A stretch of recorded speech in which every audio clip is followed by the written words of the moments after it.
What is up, guys? Zach Ginn here. Rick Ginn here. And in today's video, we're going to show you exactly how to pull, find, and wholesale government list properties.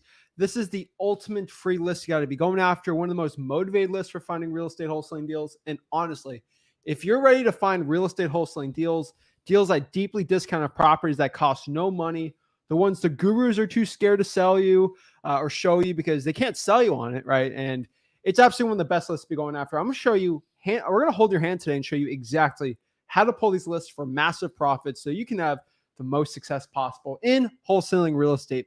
Government lists are one of the best ones, guys. So we're going to show you exactly everything you need to know about it today. We're ready. It is day 8 of the 30-day wholesaling challenge. Pretty exciting. We kind of hyped you guys up about marketing yesterday on that video, and we're going to show live how to actually pull these lists so you can get it going, guys. We're really excited. We're starting to ramp things up here. A lot of people have been sending in their deals. They've been going. They're really good deals. A lot of people on the Facebook group, I know you've been seeing, I've been tagging you, but like they're like, oh, I'm ready for my prize. I'm ready for my prize. They're all excited. They're getting deals done. Yeah. We're getting deals excited. So we're excited, guys. So do us a big favor. Smash that like button. Hit that subscribe button, guys. Comment below exactly your questions, and we'll try to answer it as best as we can today. But as you know, we're here to flex on the gurus, show you exactly how to get it going and become as successful as possible. So without further ado, if you're ready to go, let's get it. Let's do it. Woo!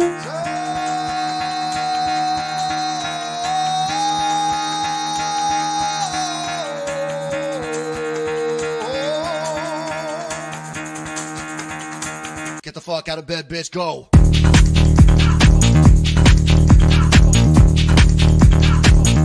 Get up and get the guy go up.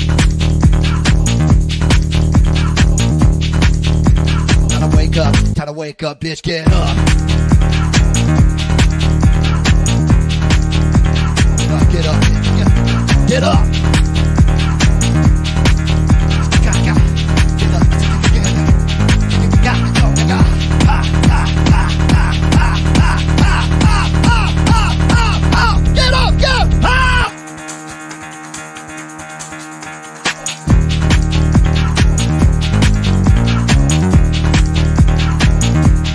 Snap.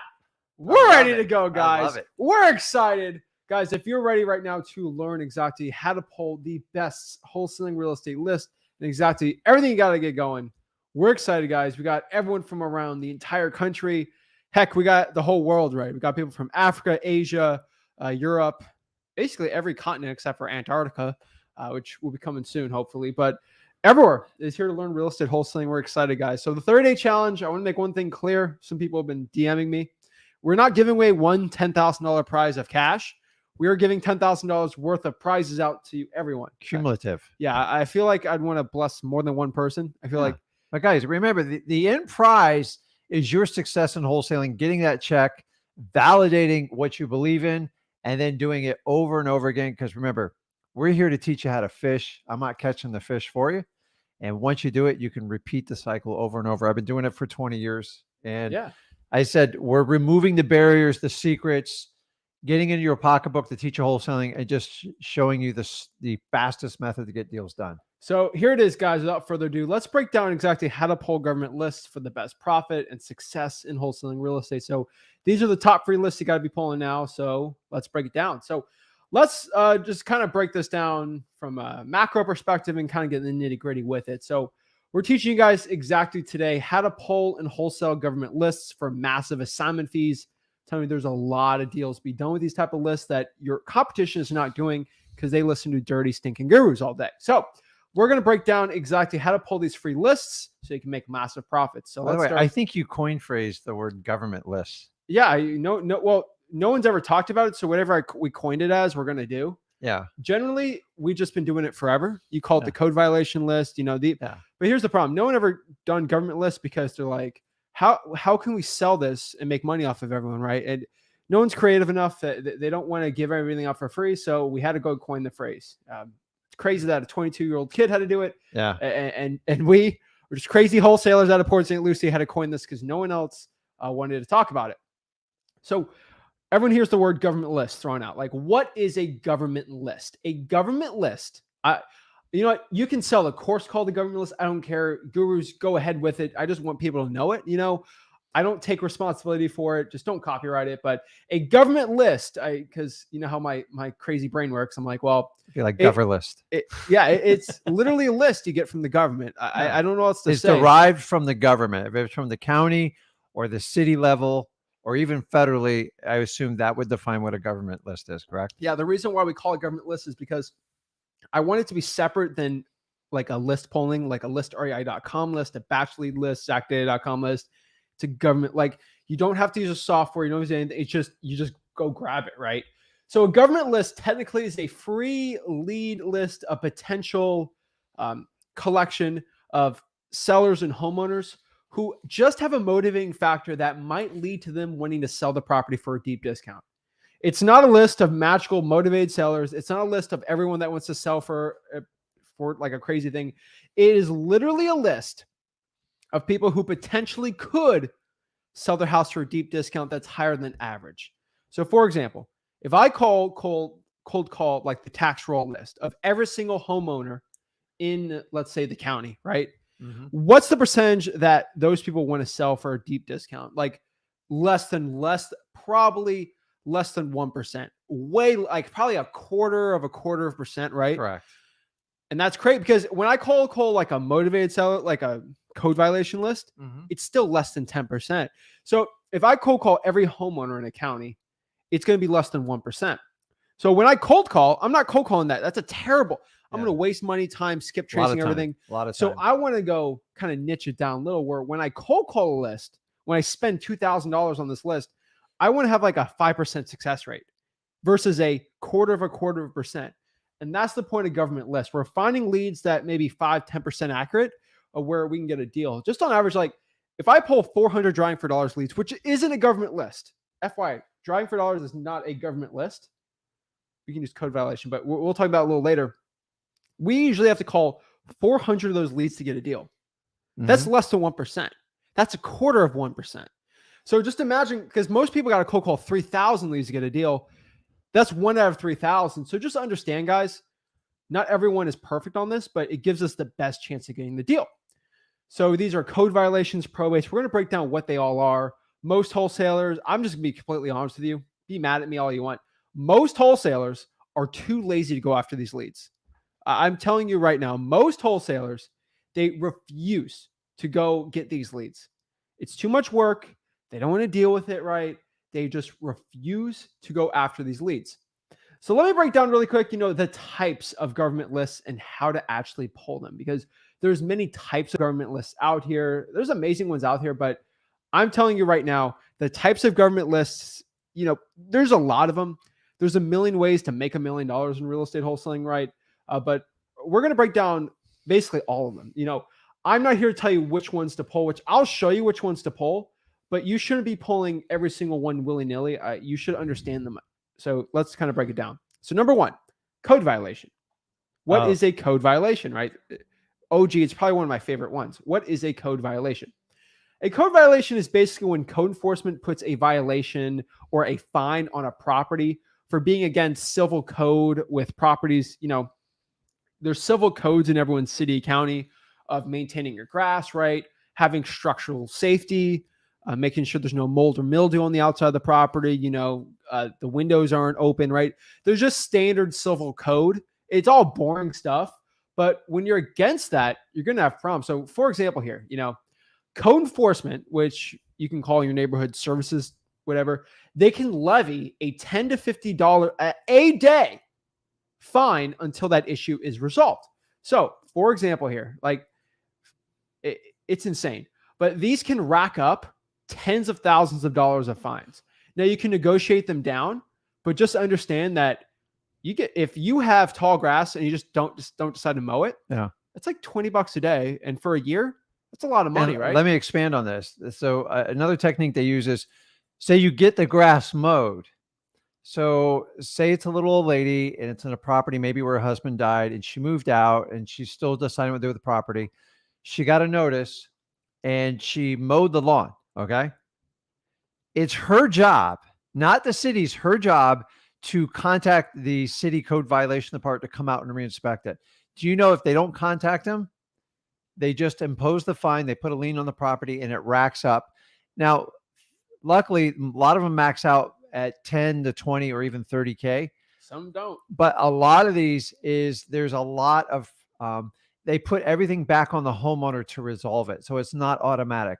Second thing, understanding code violations is set for like each part of a city. So those of you that live in like a nice HOA, they'll pick you apart on like the color of your fence because it's not the correct bronze type. We're not talking about those type.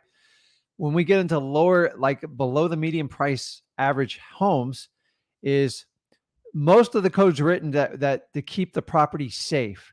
So when these properties go out of compliance, meaning the grass is 5 feet tall, there's a giant hole in the roof, there's animals running wild, the windows are boarded up, they're pretty big violations because the city knows they're lower income properties and people have tough times. So when it comes on those types of code violations list, guys, that is a much higher probability. Do not mix these up with the higher end homes where they're picking like your what do they call the shutter trim is. No, this is neighborhood services. You just have to be behind code. So, the wrong color is not against code, but having a structural issue. Correct. So these are really good leads because these deals, like you got tall grass, someone's usually not maintaining it. So it's like drawing for dollars. So code violation, usually two ways: either code enforcement drives around town, looks for ugly houses. Does that sound like something? Or yeah, but here's the first, number one, they're drawing for dollars for you. They are legit. You're a taxpayer. You're paying this service. Might as well take them up on it, right? Take them up, and they'll drive and look for ugly houses. And guess what?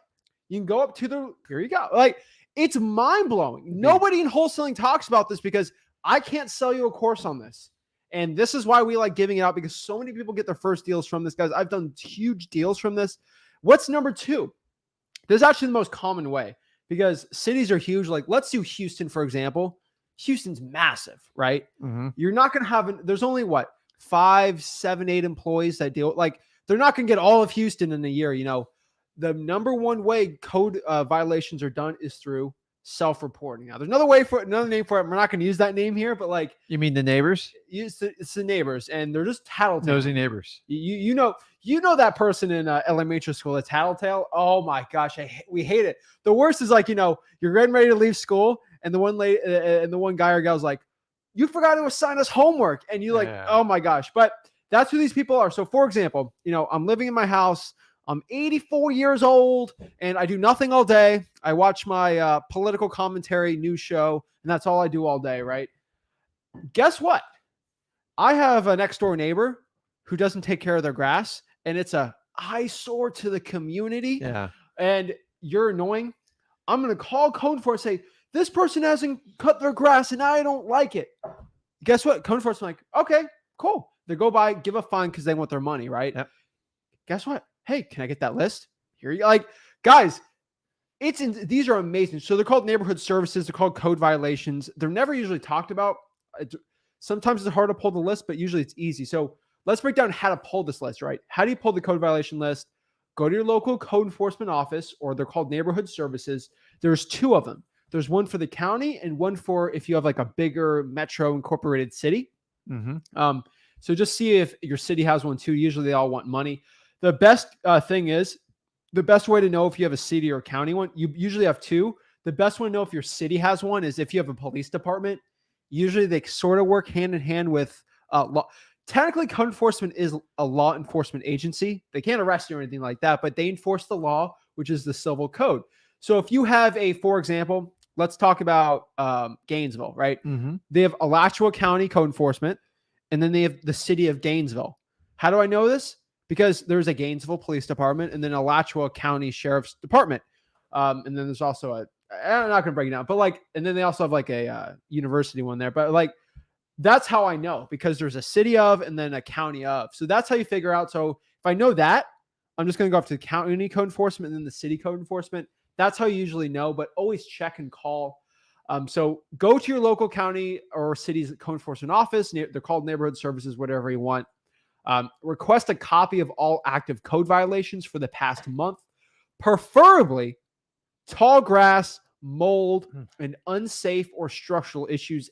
They're different wording for each one. We prefer you go in person. You can get it done virtually. Obviously, let's say you live in like Ventura, California, and you want to get it for like Indianapolis. Of course, you're going to have to get it done virtually. But just request to get emailed to you in a CSV or Excel format.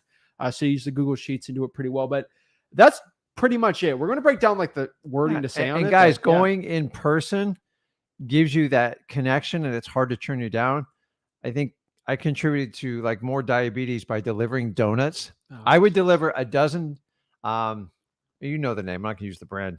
The dozen donuts to drop it off, man. It's really hard to turn you down when somebody's there at like 8:30 with donuts in the morning. It's a little bit different now on that, but I'm just telling you, if you kill them with kindness, they are real people with families. They're just doing their job. They're told not to give the Legally, information out we can't tell you easily. to do that. So, and number two, as far as like the different codes for like once tall grass structure, once you figure it out, you can either, a lot of times you can go on the county site and figure out what the codes are. You ask them. When I started out, I got a cheat sheet of the codes. So if I saw an 0764, I knew it was high grass. And then we would filter our sheets based on it. Yeah, the ones you don't want to go after is they'll issue a code violation for a car parked in the driveway without a tag.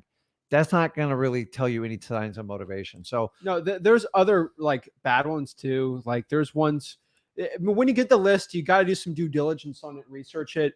There's code violations for commercial real estate. You don't want to deal with those because that's usually like like a Walmart or something. You got to look at the property and see if they're, and look up the owner and all this stuff. But like just getting the list, it'll say violation type. It'll say 076789. You're just going to have to go in person. That's why I tell you, and just work with these people. They're very nice. I'm telling you. Some of them are a little rude, but you just keep being nicer and nicer. It'll do it. But yeah, Rick with the bribery don'ts. We're not going to break that down, but it's not bribe. It's just a gift. Like I don't expect anything in return other than the list. Go a couple more times. But like, for example, like you keep getting the list and it's Christmas time. How much is a dozen donuts these days? They used to be like $3.79. But guys, so FYI, like don't give donuts every time, but like, you get like 2 in a row and you have to keep going in person. Get them like some Christmas cookies just for like holiday spirit. And you get in trouble with gift cards. Don't do gift cards. No, but like just be nice. And guess what? You start having a local relationship with these people. And guess what? They're like, you know what? I'm sick of just printing this. Can I just email it to you? Yeah. Okay, sure. For 5 years, I got the code violations for all of, well, I'm not going to say the don't break it down. Don't say it. But like you build those relationships. It's worth it. Okay. So just FYI. And we have VAs that work with us on it too. But like that's how you pull that list. Nothing beats in person, guys. No. So let's kind of break down all these, like the donuts, things like this works for mostly all these lists because you're dealing with governments. And don't eat too many of the donuts yourself. Oh, geez. All right. So water shutoff list. Yeah, this is the next one, right? This is a list of all houses that aren't getting the water service to the property, or they're shut off due to non-payment, or no one's living in the house. Just to understand, guys, like FYI, for everyone to understand this. I've gone camping many times with you, with no running water in the tents. That's on fun. Islands. It's a great experience. You don't usually like live. It's not a fun thing to live Guys, in. 1 or 2 days is fine. Once you get like day 4 or 5, you're like, I wish I had running water. So just imagine trying to live in a house without running water. Probably no one's usually living in there. It's disgusting. I mean, we're approaching the summer. Oh gosh, that's not good. Especially the electricity's not on. You got to flush that sucker. Yeah. So just FYI, mold starts going everywhere because of the humidity here in Florida. So water shutoffs are a very motivated list. Very, very motivated. So how do we pull the water shutoff list, right? So you go to your local counties or cities, whatever one. You got to go to the public. Do you see how this is highlighted yellow underlined? Mm-hmm. Not the private utility company. Yeah, they don't share that. They don't. It's a private corporation, okay? The public utility department, and request a list of all properties that are shut off and the ones that are shut off due to non-payment, right? Yeah. You have to explain. They're like, who are you? What do you want? I have the line right here. I'm a private tax-paying citizen doing independent research. What are you doing? I'm a private tax-paying citizen doing independent research. Can I please get this list? But what do you want the list for? Independent research. You just have to say that line because the worst thing I've seen with wholesalers, I'm a real estate investor and I provide cash solutions. So if you can give me the list so I can provide a cash solution to these people, no, yeah. I don't care how in the legal right you are. They're government employees. They're just not going to give it to you. Okay. So private tax-paying citizen doing independent research. Now that's the second best. The best one is if you're young enough like me. If you're usually under 26, you can kind of get away. You're 28, 29, but like, not my age. No, but like, hey, I'm doing this for a school project. Yeah. And you can say you're in college. There's people, if you're up to age of 30, or even if you're 40 or 50, you get away with the school research on any of them. But you can do you can be an online college, right? Just I'm not telling you to make up a research thing, but like you're doing. We should make up our own college. You're doing You're doing a school research project for this school. Now we're not accredited university or anything, but like you're a student of us, so you're doing a school project technically. Like flip the frick university. We're not going to break that down, but like we're not accredited university and like that. Just the school of wholesaling, right? So hey, you're doing a school project technically, right? And if you say that, you get a lot more leeway, right? Because it sounds weird questioning somebody for school projects. Yeah. And technically, hey, you could, getting it from my kid's school research project, like, hey, what zip codes are having the most water shutoffs? Is this due to income or the panorama? You can really get away with a lot here. Do it with what you're comfortable. Yeah. Like if you're my age, don't go in there and say I'm doing a school research but project. You do it for your kid's school research project. That's I've never heard of that one. I've never heard of that. Ryan is it. Listen. Thanks, Ryan. It's not a lie. If you believe it, it's not a lie. So do a little bit of research when you get home with your kid. And I guess it's true. But the reason you do it is you don't want them to judge you. The reality is they're trying to prevent third-party services from coming in and selling that data. Because think about it. If they do that, then we're all going to get the same data and we're going to have to pay for it. So I kind of get why they're doing it. Don't sell the data. It's yours. Don't sell the data, guys. That's the lowest form of earning money in real estate. The money's in the real estate, not the data. But you need the data to get the real estate to get to the money. Exactly. So that's how you actually pull the water shutoff list, guys. Works really well. Amazing one. So fire damage properties. Ooh. What is a fire damage property, right? Well, basically a fire damage property is a list of all houses that got called on due to a fire, right? And the fire department goes out to that house, right? So you don't want every house that went burning down, all of them, but like you want to go ones where the fire department got called on the house because maybe it's just a little tiny fire. Those are really good deals too, right? And they're perfect. So I'm just FYI for you guys. So how do you pull this list, right? So basically you go to the local firehouse or fire department. They're all a little different, the way they all work out. Donuts work here too. Yeah, donuts do work, but that's for another list, That's for the... and a request, basically you're going to request a list of all houses that got calls on the past month, right? Explain you're a private tax-paying citizen doing independent research. You guys know the line. And usually it's harder to get this list, but it's a really good list to be going after. Just be going after. Now, this is kind of the donut one, right? The arrest record list. This is a list of all arrests for your county or city. Yeah, but you don't have to go see a cop to get it. So you can go to the sheriff's office if you have to. Like it's kind of hard to pull it, but like, guys, you're not getting arrested for getting I'm telling you, you're not going to get arrested for asking for the arrest record list. Like you're not breaking the law. Yeah. I'm not a lawyer or anything, but like you're not doing anything illegal. You're just doing research because like it's public data, guys. So you don't really have to grovel for this one. Yeah, I mean, how do you pull the arrest record list? Find it online from the sheriff's website, or you can request the list in person at the sheriff's office. You just get a list of all the arrest records for the past 7 to 14 days. Like if you're doing like Las Vegas, it's a lot of arrests. So just be careful. The arrest record's kind of weird in like transitory towns. So if I'm doing like Miami, West Palm, Key West, right, Tampa, Las Vegas, a lot of these are going to be a lot of these people are going to be like, partying or whatever. So you got to be careful, right? Like you got to make sure these people actually own real estate in the county. But it's still a really good list. It's definitely one like I can't say these keywords on YouTube, but like the really, really rough, tough crime. I'm not going to call those people, right? Like you guys know what the ones I'm talking about. If you're going to jail for more than 15 years, probably not a good list to be going after, but like there's minor offenses, like not too bad, right? Well, I'm not telling you to go in danger, but like if somebody, did like check fraud or something, like it's not a dangerous criminal. Like these people, they get out in 5 days. Like there's a top two. Yeah. We're not going to talk about like, but when you do your data, you'll find out there's always 2 offenses. And one of them is because they get multiple violations, you can figure it out. And if they get multiple violations, they go away anywhere from 2 to 5 years. If there's which a is going to teardrop force them to sell on the it. tattoo and the mugshot, just don't Yeah. call them. But I'm just telling you guys, like, just be smart. I think you guys are smart enough to know like what ones you shouldn't. That be means calling what I those. think it means, doesn't it? Yes, they're crying from the gurus. All right, so let's talk about Okay. the tax liens and tax delinquencies. You know, the reason why I'm saying is because nobody talk. Do you know any other YouTuber that talks about the arrest record list? No, it's No. And you know how we figured out the arrest record list? We were doing deals with people that kept getting arrested, Yeah. and I'm like, that's 40K right there. The guy got arrested, right? Yeah. Like, like that's how, because we do this business. And we for told real. you the big disclosure on arrest records. Don't hide it from anyone. Yeah. There's a lot Don't say of the drama. words. Don't A say the lot word. of drama that comes with it. A lot of drama. But if you can get through the drama, you will make a lot of money. But I'm just telling you, these people want to talk to you for hours. My first $100,000 deal. We did my first $100,000 deal last year. Arrest record, but like it was a probate. Mm-hmm. But the guy that got the probate got arrested, and he's going away for a little bit. But it was an amazing deal, and there's a lot of drama we couldn't say on camera. A lot of break-ins on that. It's just They like to break back into the property too. Set security cameras.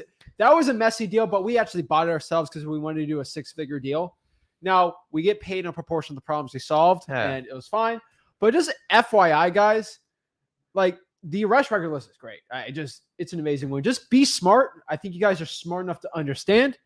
And guys, choose who you want to do business with. Sergeant Dodds is a good one. Maybe probate violations might be a good one. That's actually a decent one too. But like the best ones you look for, the people that get themselves in the most trouble are just repeat offenders. It's not horrible things. They're not good things, but the thing is the law is set up where you keep repeating the same offense and you don't learn from your mistakes. They're going to penalize you. When you have to go to jail for 2 to 5 years, you're going to have to make long-term decisions on the real estate. We're not talking about people going away for like 15 plus years. Most of the people are going to be between 2 and 5 years. And Brooklyn's got a point here. It kind of scares me as a young woman, not stereotyping, just not safe to go on alone nowadays. We get it, Brooklyn. The thing is, most people think like that. Nothing wrong with it. I get it, right? But the problem is a lot of people think like that. So guess what? No one's servicing that type of seller. Yeah. And that's the thing. So like if no one else is willing to do it, not a lot of wholesalers in your market are going to do it. Now you can do, I would virtually do a deal like that, right? Like virtually. Why not? If you want to keep safe, just do it virtually, right? Or if you have to go to the detention center. Okay, we're not going to, okay. Now you have all the protection. I've had to do that. It's scaring her. Oh my God. Yeah, but listen, the bottom line is, guys, the beauty of wholesaling is you pick who you work with. Yeah. I would do that deal virtually. Yeah. So if you're not comfortable and listen, I wouldn't send my wife to do it either. So, no. and I'd send him. I would have sent my sister, right? I'd send my 16-year-old son to do it, but I know you would. I've been in some crazy situations at 18 with. Listen, if you do it, I promise you'll have great stories for the rest of your life. Yeah, but virtually do that if you don't feel safe. Just FYI, for like a lot of people think like that, so they're not going after it. And maybe for someone, you can do it. So, guys, pull the arrest record list, 7 to 14 days. FYI, because Brooklyn put that up.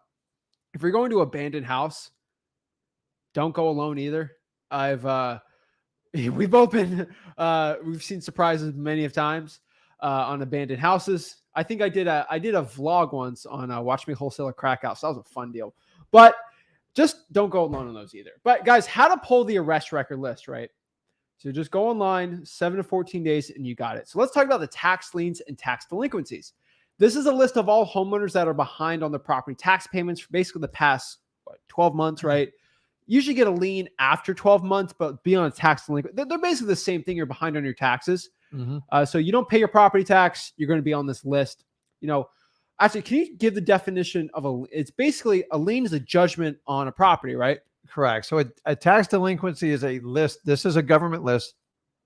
It's created on a county-wide basis, and most towns fund their local tax base. Fire department, police department, everything based on taxes, garbage services, and so they come up with a property tax. So every town's different depending on where you live in, if you're in a tourist town or not, and so you have a tax bill. So it's typically due by the end of November. And then after that, they give you, December, January, February, March. You have till March 31st, typically on average, to pay the bill. Every month you wait, they charge you like another percent. Come April, May, depending on where you live, is to fund that tax base. They want those taxes paid. So they offer a tax deed certificate. No, it doesn't mean you own the property.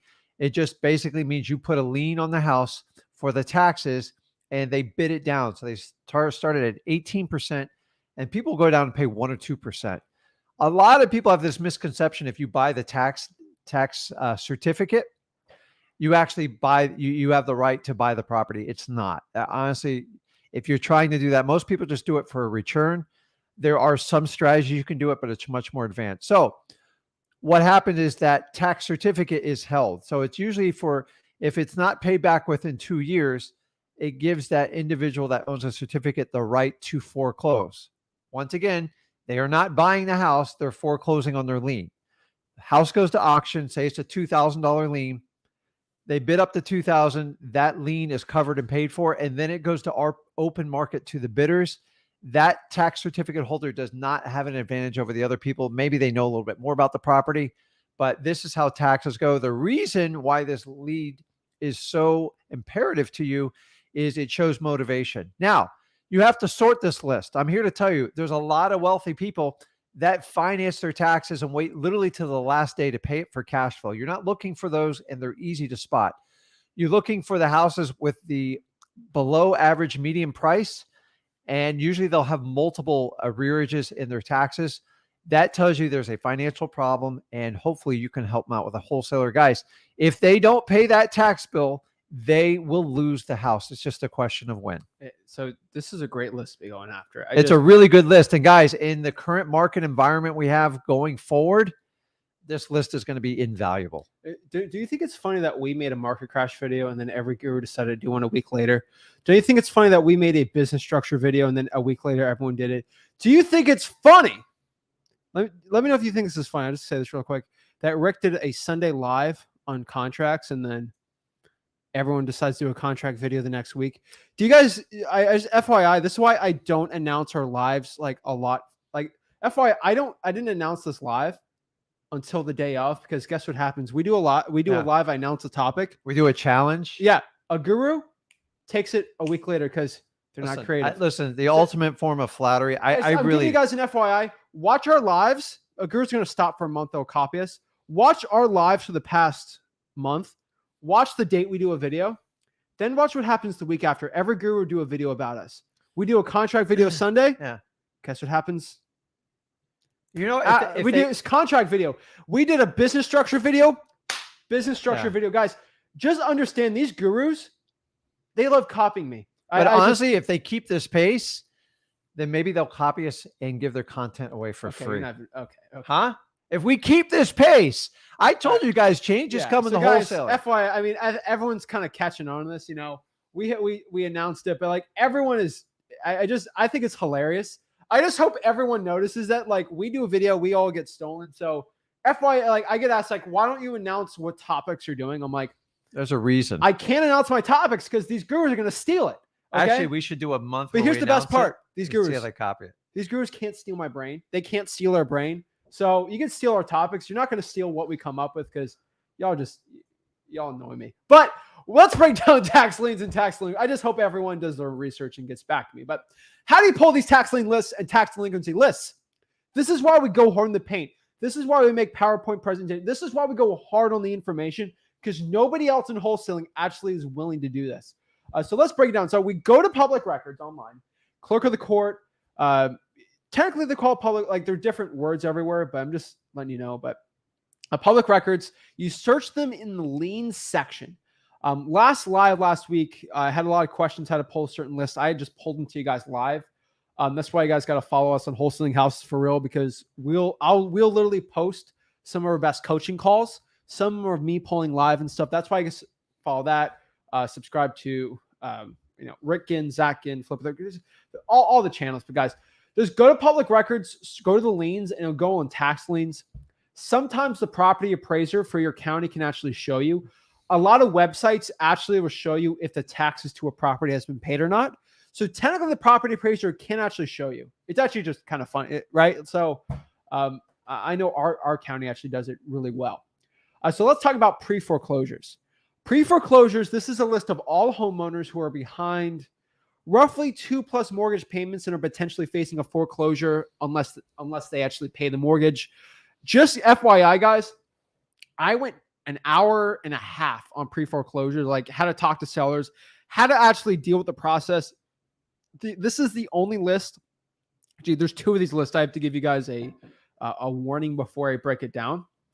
For pre-foreclosures, the process is not complicated, but you have to watch that hour I did at free right here. Easy, he's got us right here. Freewholesaling.com. He's got us right there.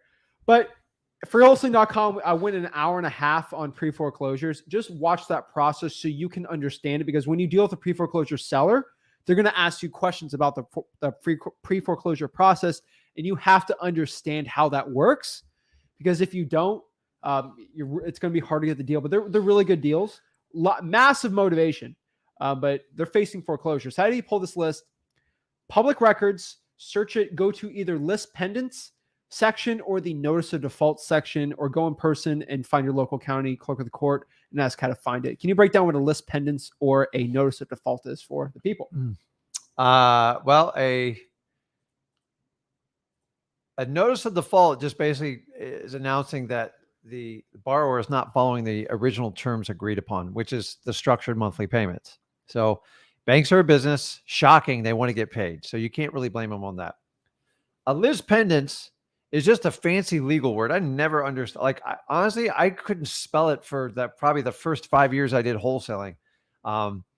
Just like I thought quit claim was quick claim. It's actually quit. QUIT. It's just like taking things for granted. We should have a whole show on this. Like, it's like, I tell you, I had a different name for ARV. I know you did. I know. It was just like, so you ever find out something when you get older, like, really, that's what it, like, that's how you spell it. Anyways, list pendants is nothing more than the formal announcement of a lawsuit against the borrower. So the mortgagor, which is the bank, can recoup their investment. So not investment, but their note. Now, a lot of people think it's the bank. It's not the bank. The bank is just a service provider. They are. Once that loan is executed and signed, within a day or two, it's literally sold to Wall Street, and it's packaged up, winds up in the Fannie and the Freddie, depending on what it is. Most of the properties we deal with wind up in that. So what happens is these banks, they want to service millions and millions of mortgages. They make money when they issue the mortgage, and then they make money servicing it. So you think banks are in the business of trying to resolve issues? They're not. They're actually going to make it much more complicated. So a list pendants basically means they've hired a lawyer, they've retained services, and then banks use one lawyer to try to pull thousands of mortgages all in one shot to get it done cheaper, and then they charge their Wall Street clients a lot more money, and that's it. If you can catch somebody in pre-foreclosure and they'll work with you, you have options. So let me give you an example. I was working with somebody who recently submitted a deal. Somebody passed away. The property needs a probate. It's been 2 years since they paid on it.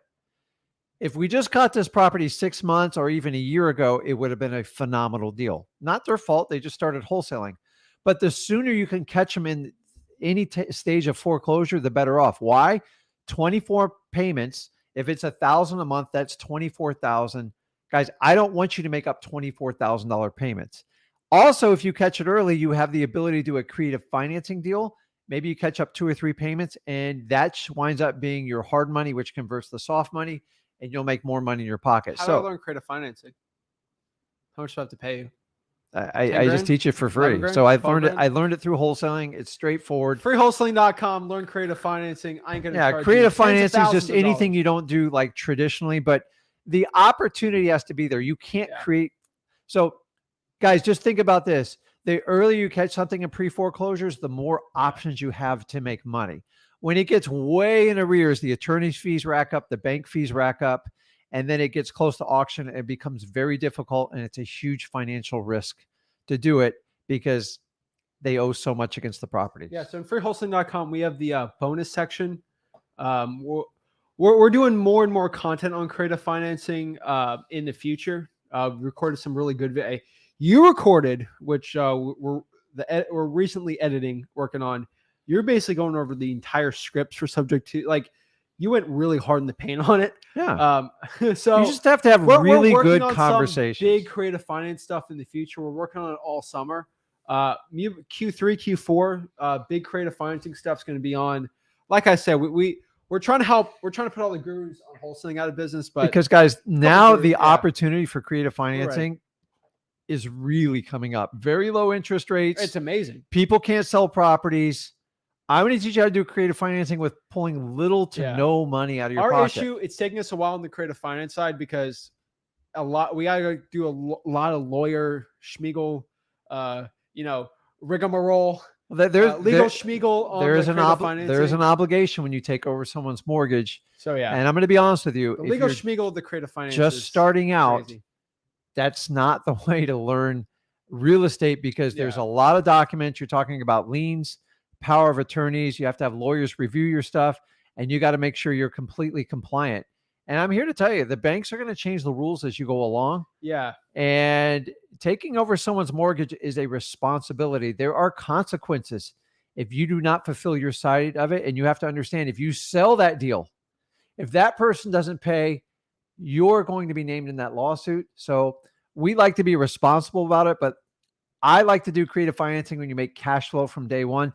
I do not believe in putting out huge down payments to take over someone's payment. That's very risky. And honestly, guys, start out wholesaling, because you're going to find creative financing and wholesaling, and it's going to teach you the fundamentals to really be good at real estate investing. Exactly. So that's how you pull it. It's a great creative finance list too, but we're working more and more on the stuff. So IRS debt lien list. So this is basically a list of all homeowners and people behind on federal tax payments from the United States' Internal Revenue Service. We love the IRS. They're great people. We love you guys. If the IRS is watching, you're our favorite. Bonus. You can actually, your state's revenue department. Now, not everyone's in Florida, right? No state income tax here, but like there's a lot of states that are even probably worse than the IRS. I know the Georgia revenue department is like notoriously like crazy. They're worse than the IRS. Some states are crazy. California, New York. Yeah. A lot of them are really aggressive. And they're actually sometimes worse than the IRS. I mean, the IRS will actually work with you. Like they're pretty nice compared to some of these other states, right? So outside of like child support, like in alimony liens, like one of the biggest one we see is like sales tax. So there's a lot of people in my state that open up businesses, and guess what? When times get tough, they start pocketing the sales tax money. Eventually, the state of Florida comes after them. Never do that. And they will put a lien on you, and there's like they will tie it to your house personally and everything. It's as powerful as like an IRS lien, but they're very, very common. People get in trouble and they stop paying taxes. Just the regular Joe Schmo, like income tax for the state. That's where you get a lot of really good liens. So like, Georgia, some good states for it. But how do you pull the list? Just go to public records online, search it, go to the lien section. Usually you just go in person, the local county clerk of the court, and find it. Usually it doesn't say IRS debt. There's no IRS debt lien list like thing on there, right? A little harder to pull.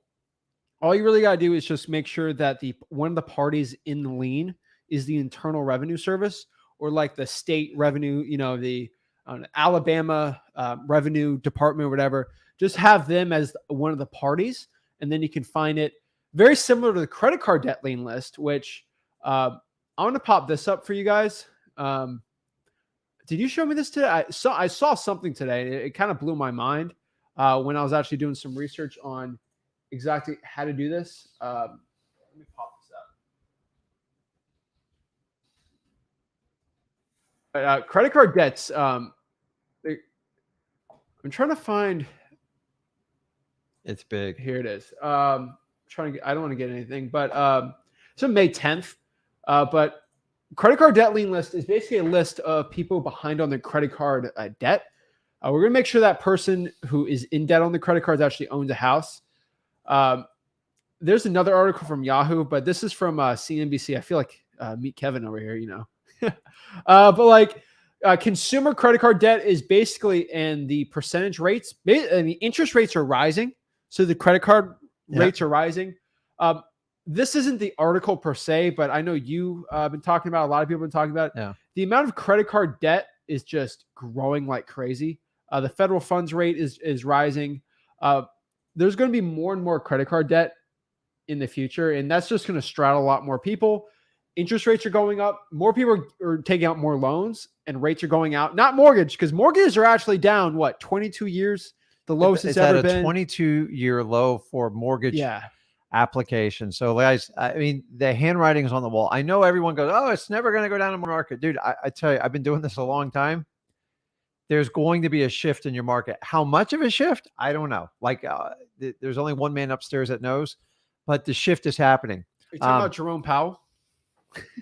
I got to talk to him. It's a joke. But like, if you guys like Open Door, a lot of your home investor and businesses, they're not buying anymore. Most of the hedge funds, like they are whittling it down. So everyone's squeezing. Eventually inventory has to give, which means pricing is going to give. With the credit card is obviously it's going up because interest rates are going up. But number two, homeowners, actually just American consumers, are going to use credit card to try to band-aid. They go, well, we just get through this a few months. Yeah. We'll keep, like gas. I mean, when your gas bill doubles and you're on a set fixed income, what do you do? So people use credit cards. They're easy to get. Now, FYI for people, I don't get a whole debate. We'll talk about this after, but like when gas rises, I actually make more money because the drawing for dollars gets harder, which means newer wholesalers, it's harder for them to do it, which means we can just go harder on the gas thing. You're gonna have to get a moped or get a, what do they call those little things of Vespas? Vespas. Yeah, but guys, credit card debt is rising, and interest and the fund rate to borrow is actually rising more. So just FYI, guys, like this is going to be a way more powerful list. So this is just you guys can tell this is live. Statistically, also guys, this is 5:55 p.m. FYI for everyone seeing if we're June 8th. If we are live in the comments or we're live in the video, we're live in the video. Are we live in the video or are we live in the comments? Both. That was quite, I tell you, I was blown away with that little trick, dude. That was just like, what? Live in the you live in the comments all the time. So just FYI, guys, this could be a more interesting list. You got to make sure these people own real estate. And when you're behind on credit cards, you could actually get a lien on the house from the bank or the credit card servicing company, financial services company. So these people have a lot of power on it. So how do you pull this list, right? Like every other list, you go to the public records, you look for liens, and then what you do is you go to the bank and make sure one of the parties of this lien is a bank, a credit card company, or a financial services company. So a financial services company, basically a credit card, where debt can get sold like your mortgage. Mm-hmm. Your mortgage might move in 10 years to like 3 different types of banks because the debt package gets sold. Banks make money just writing the loan. Most of them do. That's it. But so just FYI, guys. So like, let's say I have $1,000 in credit card debt lien, right? And it's from Bank of America, right? Bank of America might be like, all right, this is a wash. I'm going to sell this debt for $700 to, Chase or Johnson Financial Services. And then they try to get the 1,000 from me. They buy it for 700 and they try to get the 1,000, one out of whatever works. They make money, right? So financial services or a financial group, that's what they're called. They own the debt. So they're technically the ones that it just shows the person's behind on the thing. So not everyone is like that. So you might see like something financial services or Oxfield Finance, they're like all different names, right? So these are the largest credit card companies right now. So basically the ones that issue the most credit cards. So just around the country, Amex, American Express, Bank of America, Barclays, Capital One, Chase, Citi, Discover, Synchrony Bank, US Bank, and Wells Fargo. Discover's, I think, is the most aggressive one out of them all. But I hate that card. I have no idea. Nobody takes it. Nobody takes it, but just why they give you the biggest cashback reward. Just FYI, guys, like those are the big ones. If you just want to, I'll have it for you guys can screenshot this for a second. But like usually these people are the ones. It's like Bank of America versus Emily Smith, right? Like that's usually what it looks like when you're looking for those liens. That's how you find the credit card debt lien list. Now that technically could be a pre-foreclosure also. So it's kind of harder to figure it out, but the lien's like $4,000. You know what it is, right? Yeah. Divorce list. This is not my favorite one, FYI. People are still doing deals from it. So it's okay. It's hard when you get like personal family matters, but So like if I befriend the husband, he's like, yeah, I'll sell, I just get rid of it.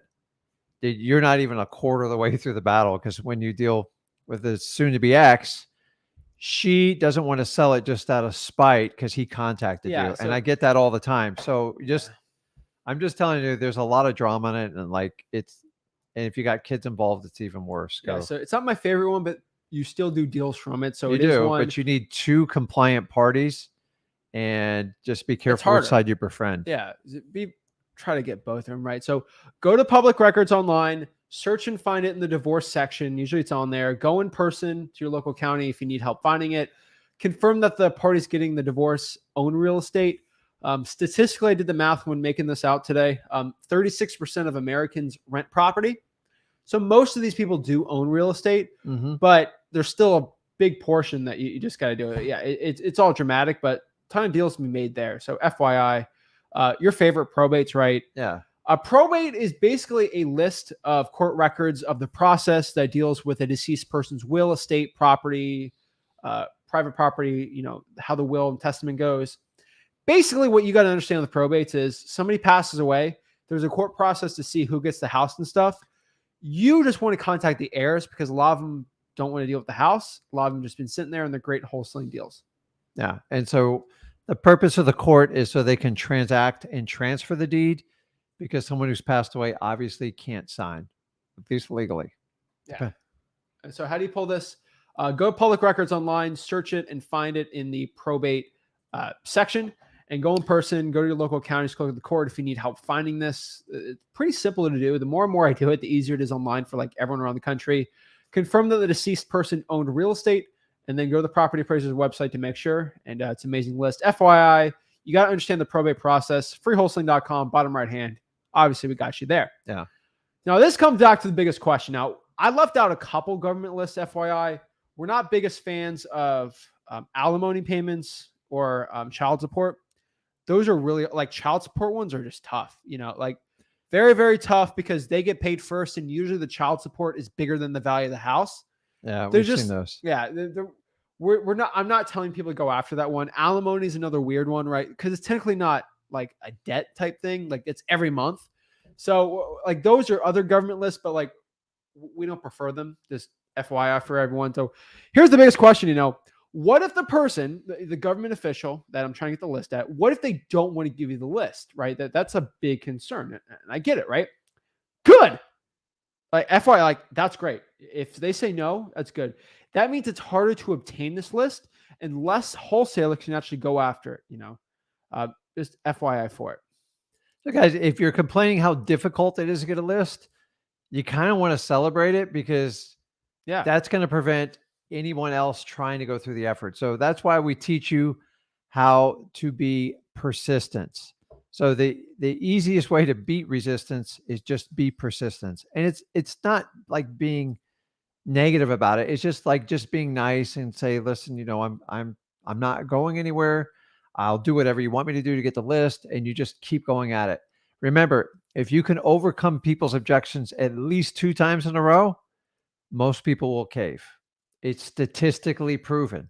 So when they shoot you down the first time and your natural ability was to walk away, I need you to be persistent, and it will change the outcome of the event.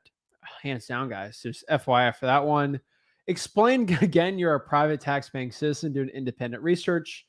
Request to speak to the manager. Can I speak to the manager? It actually works a lot because, the person you're asking in the front usually doesn't understand that you have to get the list out, that they're newer government employees. They don't get it. It's fine.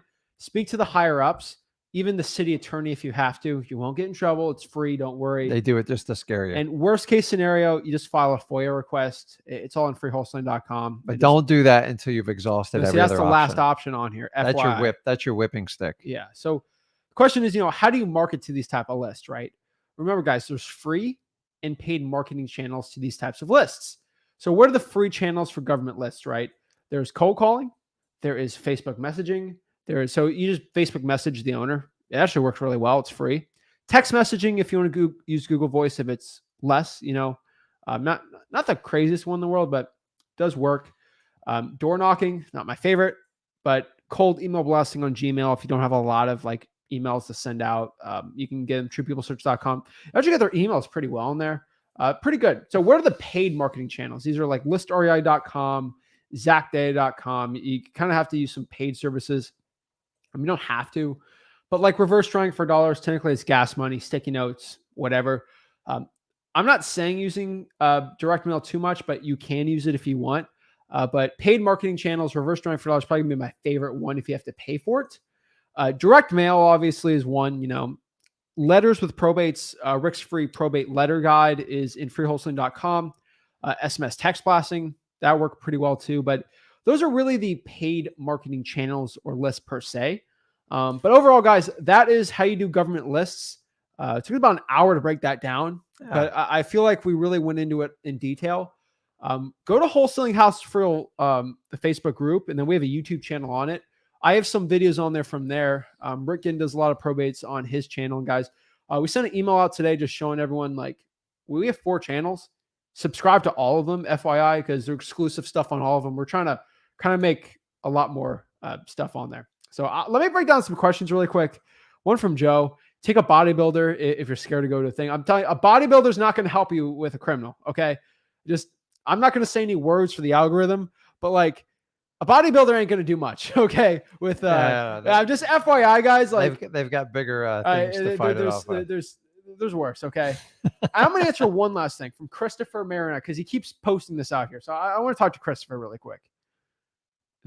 I get these comments sometimes. It drives me crazy. I have an eidetic memory, photographic memory, so I remember exactly situations like this. I'm in your private Facebook group, and it says I can't post or comment for a month. What rules did I violate? What did I do? Christopher, well, I can't. What's this all about? This is crazy. Why can't I post? Well, let me explain this, Christopher. And Christopher, this is constructive because this is to run a free wholesaling thing is we there's certain rules we have to abide to. Otherwise, it's just a train wreck. Well, let me do. There's only one thing. So I messaged him, and he's still I literally messaged this guy. And now he keeps messaging me. So I will say this on here. Now, we're doing this constructively nicely. The Facebook group has 3 rules. 3 rules. 3 rules. What are the rules? No gurus, no selling, just value. So let me show you what I mean by the rules. I literally have the rules splattered on the top. I'm going to show you. I've splattered on the top here. Just because you keep posting, so I will tell you. No gurus, no selling, just value. What rule do you think got no gurus? You are promoting a guru who sells a ton of money, a crazy course. You're promoting him. Okay? You plastered his face all over the comments. Yeah, just go So automatically, when you start promoting gurus, you automatically it stops you from commenting. Because we have 52,000 people in it. I'm pretty savvy with the stuff. Yeah. I don't even do it. I looked it up though because he kept messaging me. Automatically, you're not allowed to post for like a month if you start promoting gurus, if like we courses do that, and stuff like that. This is just going to be a big giant sales page. So just FYI. So Christopher, I'm being nice. We're trying to help you out here, but if you're not going to read the rules and you're going to keep pestering us posts like that, guys, if you're going to promote paid courses on here, do it on their site. You don't have to do it here. I'm just like, we respect everybody, but like, if we do posting, I'm like, bro, I'm just FYI. I'm trying to be nice. You promoted a guru. It's okay. Like, I'm not mad at you. If you like them, kick you out of the group. You're just probably not allowed to comment for a little bit because it's going to stop. You got put in timeout. FYI, gurus actually join the group, have spam bots and spam their courses on there. So I had to automatically make a little thing on there. Just FYI for everyone on here, 52,000, you got me as a moderator and him as the moderator. Yeah. I'm actually very efficient with it because I can program stuff in it, but talk about a guru, you're just going to get kicked out of there. FYI. So 3 rules. Yeah. And we got a copy of everything you put on there. So like, you had to do it. Like and don't make me pull it up and put it up there. No, I'm not because we're wasting, we're wasting everyone's time on here. But I'm just telling you, when you guys go in the comments and put up like, why did you remove it? Like, why don't you answer your own question first? It would help out a lot. So you should be commenting questions on how to become a better wholesaler. How can I learn from Zach and Rick? Instead of posting your favorite guru's thing up there. You go do paid advertisements, go to all the groups that don't filter. It just doesn't work here. So one thing before we get into it, guys, we've opened up our JVing again. We kind of opened it up. We closed it. We're getting some DMs, some deals. We're doing, 5, 10, 15 deals a month doing it. We're opening up the floodgates again because we have to get the systems in place for it. It gets very intense when you get 20, 30 deals sent to you every single day. Underwriting all this stuff. It takes quite the staff. Yeah, it's a process. So we've opened it up again. FYI, we are hiring more and more people for it. So we're not going to be taking in every single JV deal that gets sent to us. Ones that we know we can sell. I'll talk to my boy Hassani. He sent me a deal in Cleveland. He got a Zillow for sale by owner for around like 65% off the list price. And I thought it was a good deal. I sent it to some really big Cleveland players, like 4 or 5 of them. All came back to me like this thing was going to sell for this price. And I'm like, because I'm not in Cleveland. Yeah. And I'm like, okay, well, see, that's the underwriting I got to do. I got a deal right now in, I'm not going to reveal the state. It's actually in the Northeast in a state not a lot of people like know for wholesaling. The county has like 400,000 people in it. Yeah.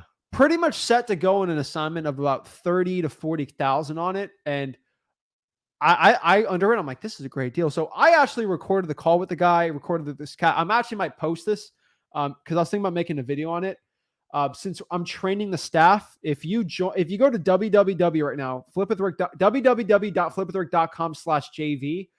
This is the full one. So www.flipwithrick.com/JV with me.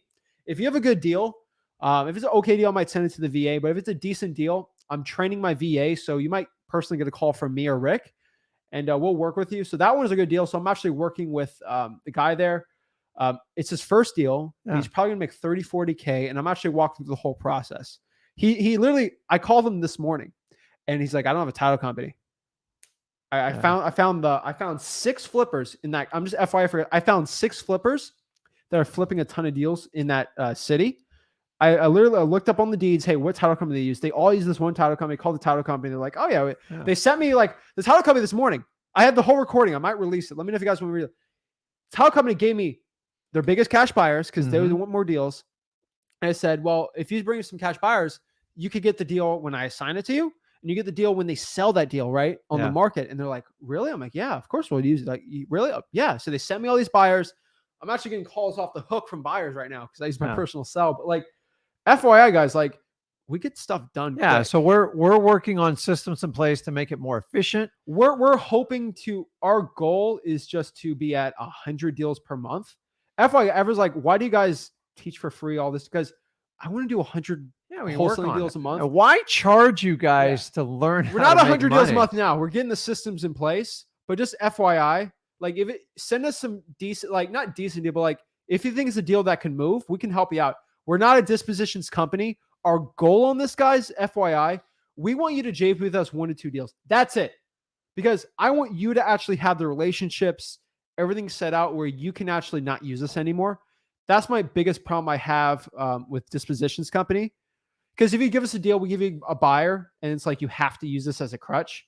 I don't like that, It's like having training wheels when you're biking. Yeah. I want to hold you while you're learning how to do the bike and push you off. Push you hard. So FYI, like we'll probably only do 1 to 2 deals with you.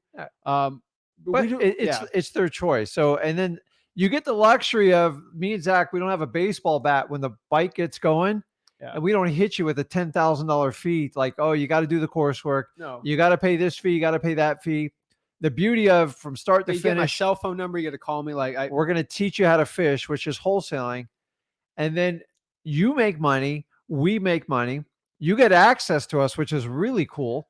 And then you get to go out and fish for the rest of your life and take care of your family and get the financial freedom. Well, I'm just being honest. Like, look at this.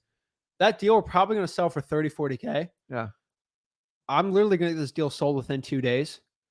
We're going to get $20,000 for 3 days of coaching.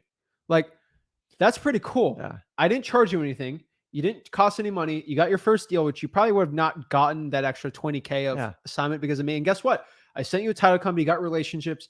That's the way we're liking to do it. And that, I'm being completely honest with you, when this economy changes and everyone has to stop doing coaching, this is going to be the future. There's still going to be but coaching. Just FYI, I'd rather just get 20K for 3 days worth of work, and not really. And it's just coach you. mutually Yeah. beneficial I for feel both dirty parties. when you pay me. I like being in the trend. Like I just like wholesaling. Yeah. So guys, it's how fun. many programs have you, I've seen you guys put this in the comments. Why does nobody teach a system where you actually teach me how to do this for free? You do, but you have to pay money to even. Yeah, freewholesaling.com. And then if you guys are so good at what you do, which we've proven that time over time, is I'll just partner up on the deal and we'll split the first few deals we do together. I'm not even going to put it in writing. I'm not going to force you. You want to do the deal on your own and you have the ability, God bless you. If you want to partner up in the first deal or two with us and it makes you more comfortable, if you're willing to put in the work, God bless you. If you want to sell me 5 deals, that's great. My whole goal in this is give you options. We have to change how wholesaling's taught. Let me give an example, right? Go ahead. We got sent like 10 deals yesterday. I got about 4 cash buyers already lined up. Pretty close to getting them all done by tomorrow. So like some of these deals are just, I'll be honest with you, like someone sent me a deal with 2,000 people living in the middle of Texas. There's no county around town. I called the 4 biggest hedge funds. I called the 4 biggest guys. They're like, we don't buy it. They're not So buying. just FYI. But like if it's a decent deal, we'll help you out. Just just so you understand what it is. Let me give you an example for one dude. We're working in Jacksonville with this one guy, and he's up in I gotta look it up, but he's dealing it in Jacksonville with this partner. And I don't remember where they're from, but they're dealing with this deal in Jacksonville. I'm not gonna say this thing. So what I did, I said, hey, let's do 2 things. Do you just want to churn and burn this? I'll get a hedge fund in 5 seconds, buy this thing.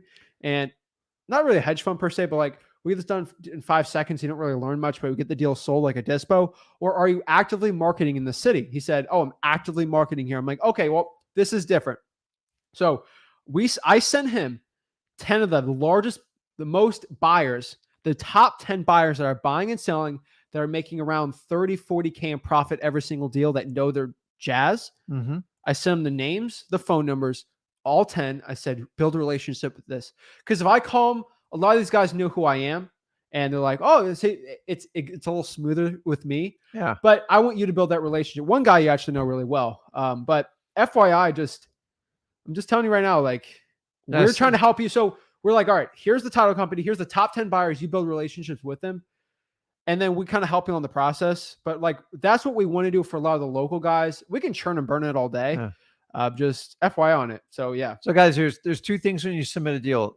Number 1, they got to be a motivated seller. And I'm going to probably add the word highly motivated, especially in the market we're going into. Some of the parameters a lot of you have been working on up to this point, they're not going to work going forward. You're actually going to it's like when you buy a stock, now you actually have to find a profitable company, not one that's just growing and losing money.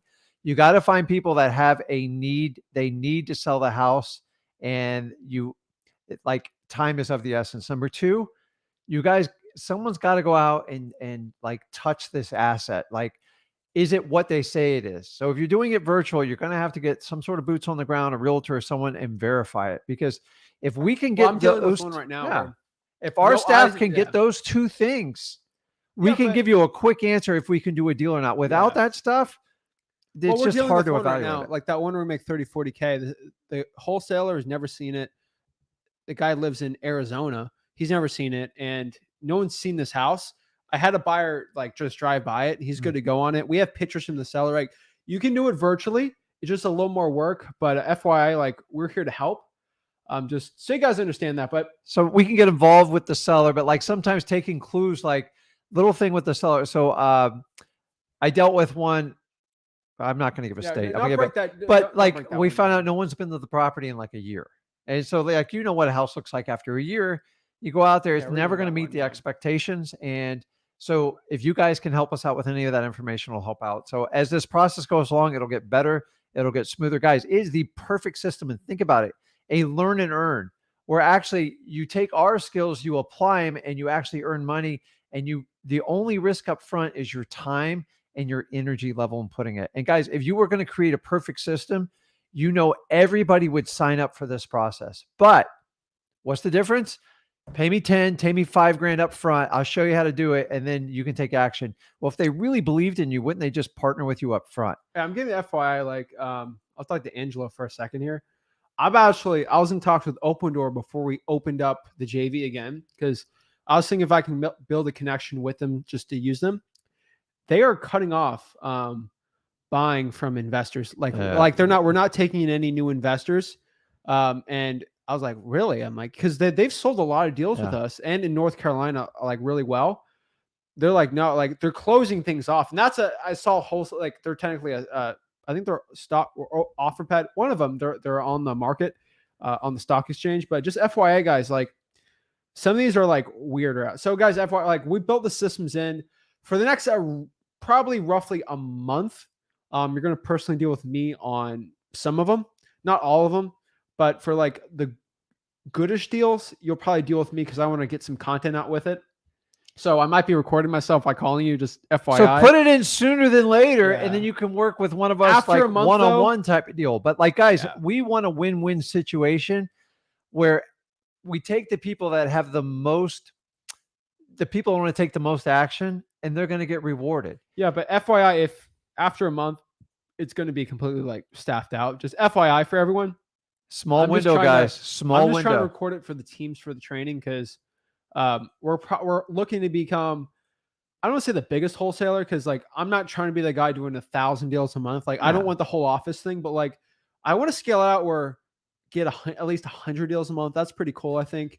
I don't know why. And that's the direction we've been looking to go, like, anyways, with it. So the idea is teaching you guys out there the core skills to find the best wholesale deals, the most motivated sellers, and then take them down. You have plenty of information, freewholesaling.com, to take it down yourself.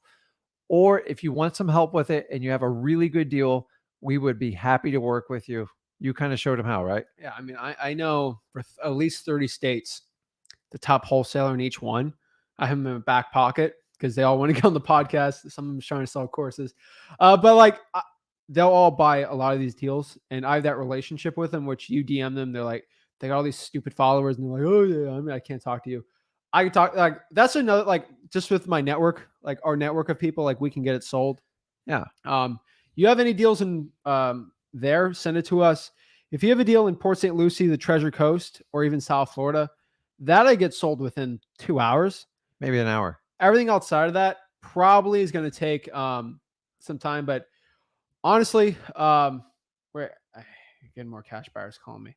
But FYI for everyone, it's probably, I don't know, 50, 100 people are going to send a deal tonight. So I'm going to try to get through some of the good ones. But the underwriting is going to be. Send your best deals, guys. And I'm telling you, we're going to reward the people that's in the best. And what better month to do it in June, right? Yeah. And the wholesale challenge month. So send it over, www.flipbook.com/JV with me, and we'll check it out. But FYI, we're testing some crazy disposition stuff. So what's the criteria?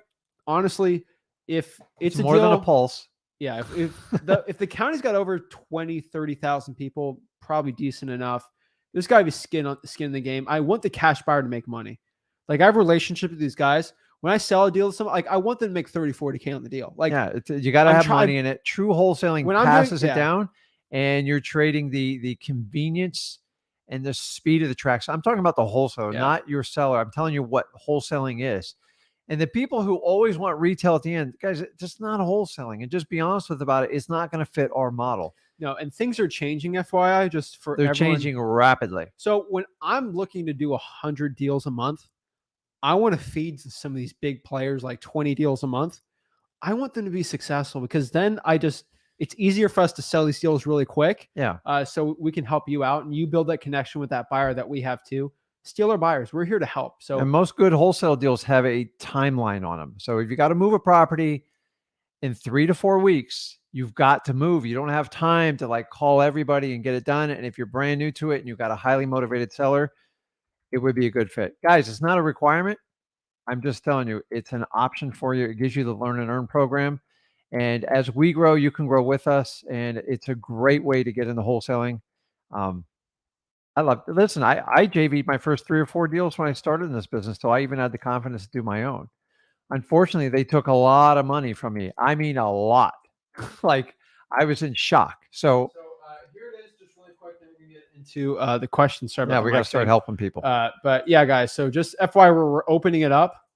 I should probably stop talking about it. We're gonna get so many deals sent, but No, let's go. it's a Let's move. 50-50 split. They're going to think back. Remember when Rick and Zach would take a deal Oh, directly yeah. from us and then Yeah, they'd call so us you and just walk click us through it? here. Can people see the screen? Yeah, you just submit. It's really easy form. Like we'll put in our own CRM for it, but Yeah, and it's simplified. just put right it in now. here. I just telling everyone though, make it easier. Choose your file. If you can get a Dropbox or Google Drive and just put that in the notes, and if you can just already attach the contract, we need to look at the contract because I'm not going to jay with anybody on a bad contract. But yeah, let's send it over there. You guys got the link. I put in the comments. So let's actually help people Let's out. go. Let's talk to the people out. We got NWA behind us. They're rocking the flip with the right gear today. They look a little thin. Yeah. I thought it was a cool graphic, but everyone thinks it's cool. But so let's talk here with Christy. Christy, what is up? How are you doing? I'm you hear blessed. me? How are you? Yeah, we can hear you. How you doing? I'm pretty good.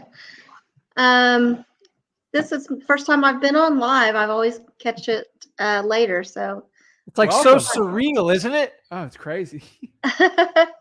We crave human interaction. Go ahead. well, I'm just starting. I'm actually in Oklahoma, and I am actually a realtor, but I just do property management. And so I have some buyers from my owners that we have, and so it's just I've been thinking about doing this for the last 2 years since I've been a property manager, and so you guys have really motivated me to move forward. I talked to a title company yesterday. I've got some driving for dollars. We're Oklahoma. Huh? We're in Oklahoma. Oklahoma City, Edmond. She's gonna do well. She knows this. Every wholesaler virtually has ran away because they think wholesaling is like illegal now because you have to get a license to publicly sell it. That's money for you. So I actually talked to a real estate lawyer. I went to a local REI meeting and got a name. And so I called her and said, what is the deal with Oklahoma? That's kind of what has been holding me back. Yeah. And she said, no, it's totally legal. And I have a assignment contract for you. And she sent it to me. So it shows where I put basically it looks a lot like yours, except I have to put my license. I have to disclose that. That's pretty much it. Okay. So I was pretty Just make sure on the assignment agreement, Uh-huh. I have clauses on that, especially the second page. Make sure you put them in there, like the ability to renegotiate if you change the price on it. Yes. I lost $30,000 when I started this because I didn't know. We put that in our assignment also. Yeah. So you put all the stuff in there when you're assigning it, if they don't deliver the deposit by the end of that day, their contract's null and void. The renegotiating is on the assignment, not the purchase and sale. Correct. It's on the assignment agreement. Okay. So just, I always tell everybody, you did it right. You talk to an attorney, you make sure you get the stuff that you have to. You being a licensed realtor, you really got to kind of cover it. How long were you a realtor before this? I've been a realtor for 2 years. We just opened up a property management company in February of 2020. How great is that in the middle of COVID? It's a lot of work. Property managers. Listen, I made a killing my first 2 years. Property management companies, but you have to schmooze them. But I would find ones that run like 500 properties, and I go, give me your tired and your weak, and they're like, everyone had the same story. The landlord's cheap. He won't let me do what I need to do to the property, and I'm just going to fire him. I go, well, what if I just buy it and I give you could give them a commission because most of them had a license. So it's hard, man. Property management's tough. I'm a company. I gave up, and I only manage my properties too. It's a real challenge. So it is not easy, and you've got to be a people person on both ends. So and you've got to follow through and listen to people and. We try to, do what's right for people and listen and, we're not slumlords. So that's not our niche in our property management company. But, so anyway, this will help, I think, with our bottom line. Okay. And maybe, work for retirement in 10 years. Yeah, go after it. I mean, Yeah, I'm here to tell you, like, if you really give wholesaling the full shot, Yeah. I'm not going to promise you, but I am going to promise you it will far dwarf your property management Oh or your yeah. real estate but commissions. wholesaling real estate, you get what you give to the business. Correct. Yeah. So just that. But yeah, you're drawing for dollars. You're getting it going. So yeah, what questions you got? Like just Anything we can help you out with? you're set Well, up.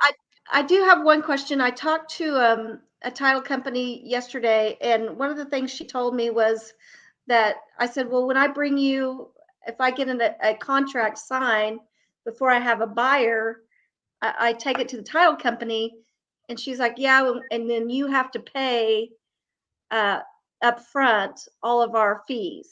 Is that normal? I've never heard that No, before. And I was never, like, I said, what are never. we talking? And it was like $900 on No. a. Next title company, please. Yeah, That's next what I title was company. thinking. I was like, okay, well, So I the haven't heard fact you're already a realtor and you're in the property management business, they shouldn't be trying to play those games with you. Okay. The reality is some deals just don't follow through. And they don't trust you. Correct. They don't think you're going I to do the deal. understand. They And want if your it money. if they ran their business like that, they would shoo people away. If you're going to do a decent amount of business in the long run, then to lose a deal here and there, it's like the cost of doing business. I ask, what is the true cost to run a title search and like your staff? The title search costs them about between $50 and $75 if it's a small company. Uh-huh. And then you got to kind of figure out like some staff, maybe so $100 at most is what it costs. Okay. Now, I've had people try to send me a bill and then I just go find other companies I work with because a lot of times they make a ton of money off some of your deals. I've done multiple closings in the same day, back-to-back closings. It's like I don't get like They much just of it. make double money there on Yeah. double. So them asking it is just like honestly, it's really a $50 to $75 risk running your deal.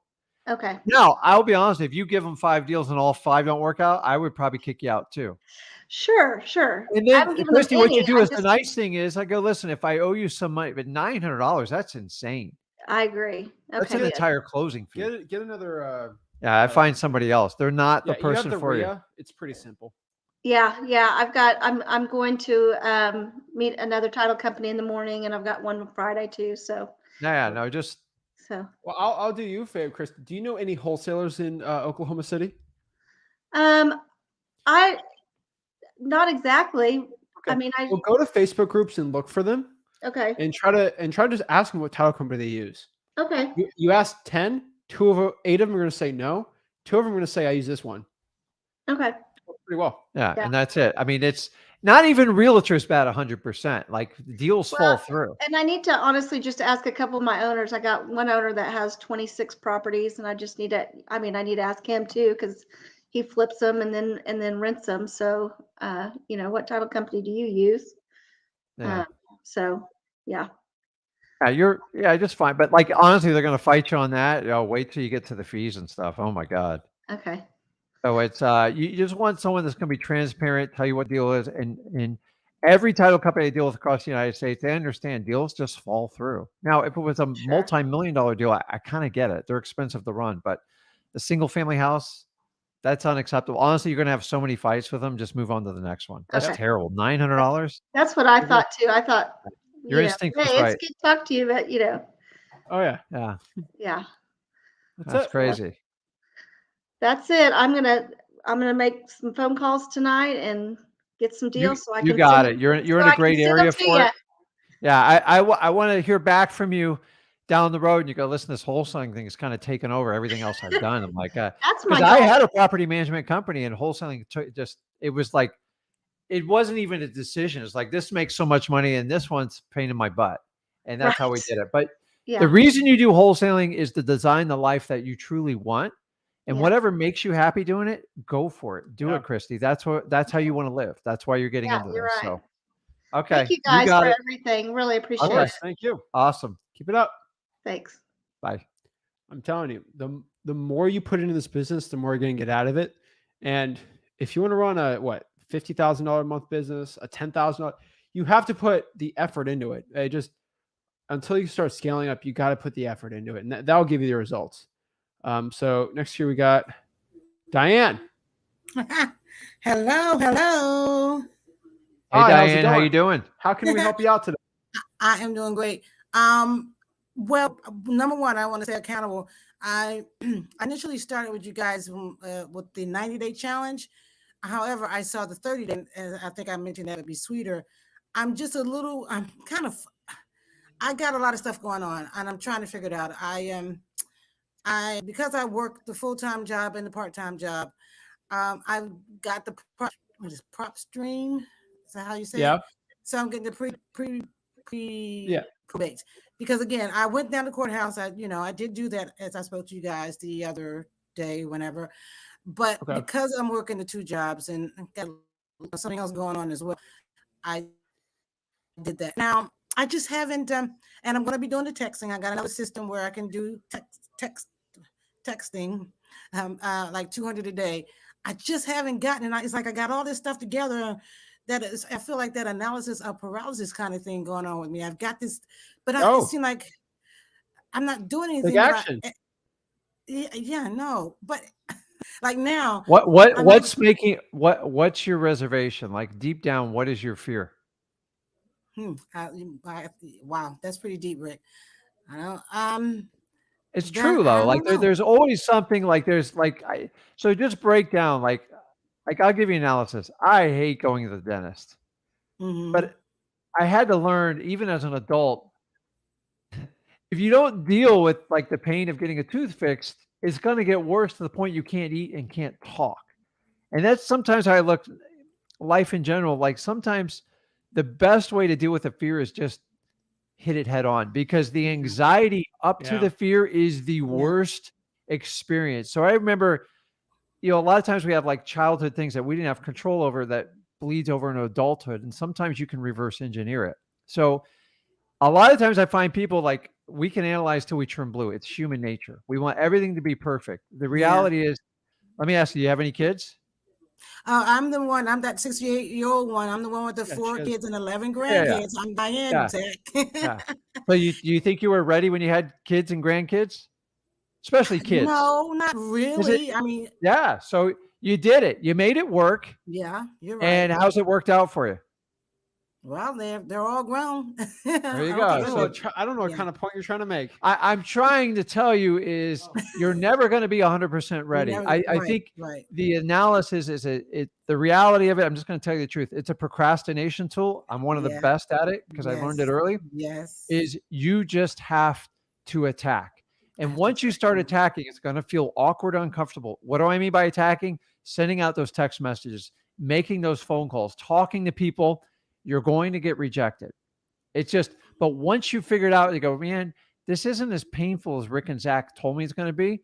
We actually kind of tell you, listen, just get through it. And once you get through it, all of a sudden your muscles become a little bit stronger in your head, going, these people can't hurt me. It's just a phone call, it's just a text. I'm looking for that one person I can truly change their life. In exchange, it's going to have a huge impact on my life, my kids, and my grandkids. So remember, it always comes back to your why, Diane. Like you have to just get through it. There's nothing worse than the anxiety. I remember sitting down when I used to have to make phone calls when I started this. I sweat. I was just hoping someone would call me to bail me out of it. They're not. You just got to do it. And once you get through it, it feels better. It's the anxiety. You know that anxiety before you ever do an exercise or do something you don't want to do? Mhm. You're like, oh, Yeah. like I go running. I hate it with a passion, but I do it to help manage my life. It's a form of meditation. I can burn some calories so I can eat something a little bit nicer in the day. But I tell you that 20, 30 minutes before I run, I still sweat it out this day. But it gets easier as you do it. I'm telling you, Zach's correct.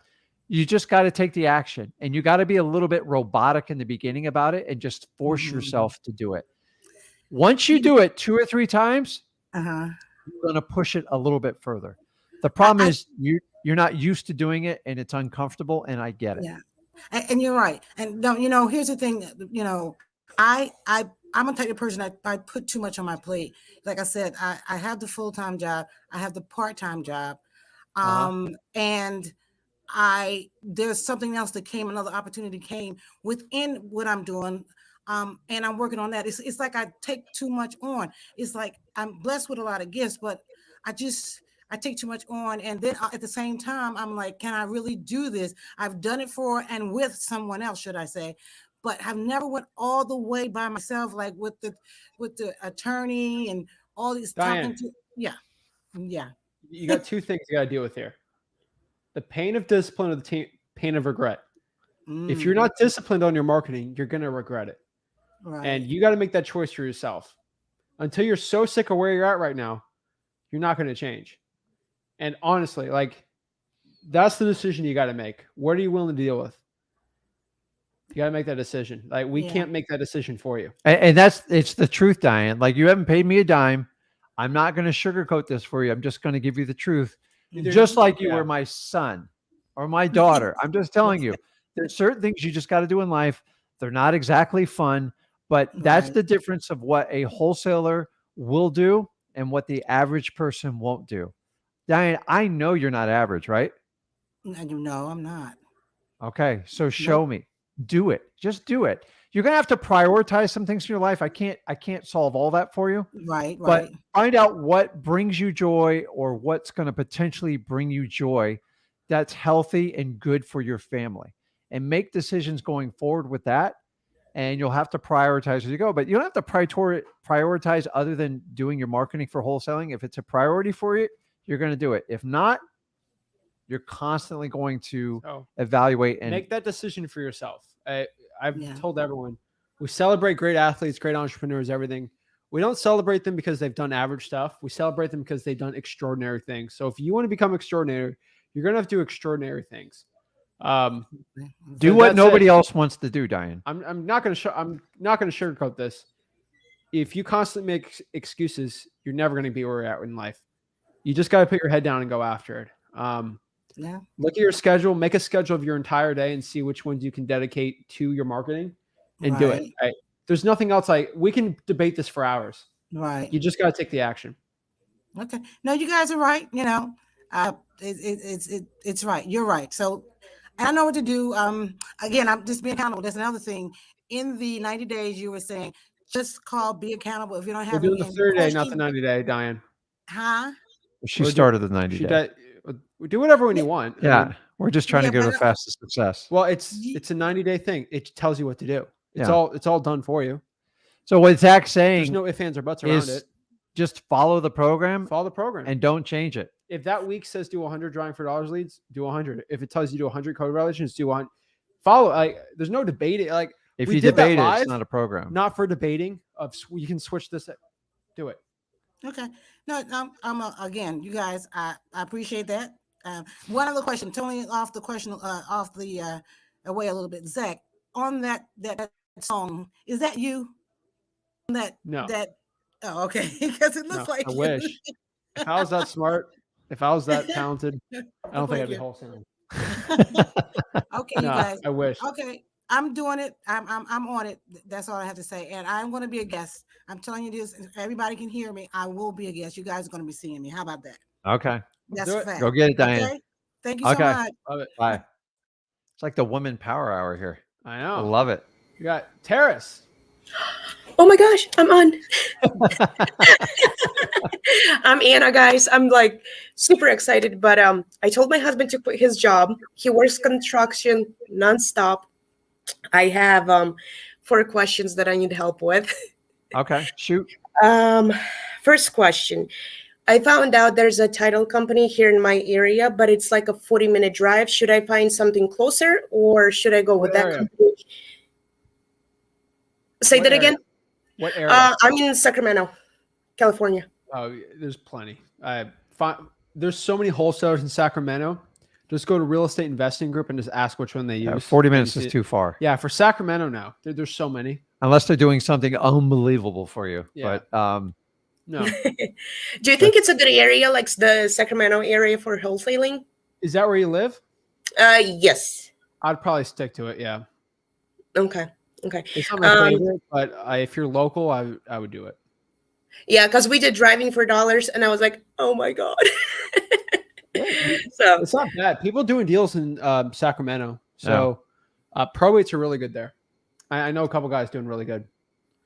Yeah. Second question. I heard another guy who also like talks about wholesaling. That's how I got into it. I was just sitting home doing flipping Instagram pages, and I came up across his video talking about wholesales, and that's how I found you through, I don't know, like a Facebook group or something your Facebook group. But anyways, he said that what he does is he puts his closing costs on the contract that the buyer has to pay for it. I Do don't you care what always? anybody else does. I do what I do. So no, we do Yeah. not do that. So Anna, it's Anna, right?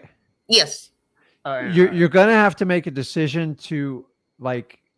You're gonna have to follow someone's program and try to perfect it. Like meaning you have to invoke it. The problem is if you take a little bit of everyone's program, it's just a complete recipe for disaster. This is my personal experience. You got to find someone. So number one, you got to ask yourself, is this person actually do wholesaling today, or do they make a majority of their money from coaching? The reality is most of the people you're going to see on the internet, it's 95%. Nothing wrong with that. I'm just saying, like, I'm just follow someone's program. We don't do that. Most wholesalers don't do that. that's But So- everyone does. But a little do you offer to the seller to pay their closing costs, or you don't offer that? We do offer the seller that. Yes. you do. But on every contract, or just some of the houses? Every single one. so So the buyer's going to do it. yeah, the buyer's going to pay for it anyway. So it's a mute point. It's not even a selling point.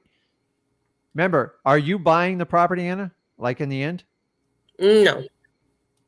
So discussing the closing costs is kind of a mute point. Like it's not an accent we do in wholesaling because it's kind of irrelevant, especially when you start off on it. So That's almost the truth. So just, right? Yeah. it's someone who's using that as a sales tactic. But you're hanging a lot on it because there's nothing there. Like We'll say that, but we won't use it in the contract. yeah, wholesaling is always passed off. The expenses are passed off to the end buyer. Yeah. That being said, it's still got to be a really good deal for them to do it. They're not going to pay retail for that stuff. You leave money in it. There's plenty of money for you to make. The end buyer's like, yeah, it's no problem. They're used to paying for closing costs when they do that. So have you gone through freewholesaling.com? I am looking at the courses because I started like 3 weeks ago. So I'm trying to catch you here and catch you there and catch you everywhere. Yeah. Go to freewholesaling.com. It will just show you it's step by step. You got the 30-day challenge. I'll just stick with the 30-day challenge. If you That's watch what I'm trying to stick to because you really like you watch the shoot title company everything. video? Did you watch the title company video? Day 5 or 6? That's one of them. Title company. That was day 5. We basically Yes, said it I on watched there. that. We explained buyers. It pay for literally, title. yeah, it literally walks you step by step. Yeah. So the really cool thing is you can go through it like You can watch the replay. Freewholesaling.com Watch it has 10 the times. challenges on there. Day 5, we talked about it. Yeah. So yeah, I'm telling you, Anna, you're not going to find a better course out there. you're overcomplicating it. It's really you're buying properties and then you're selling it to a cash buyer.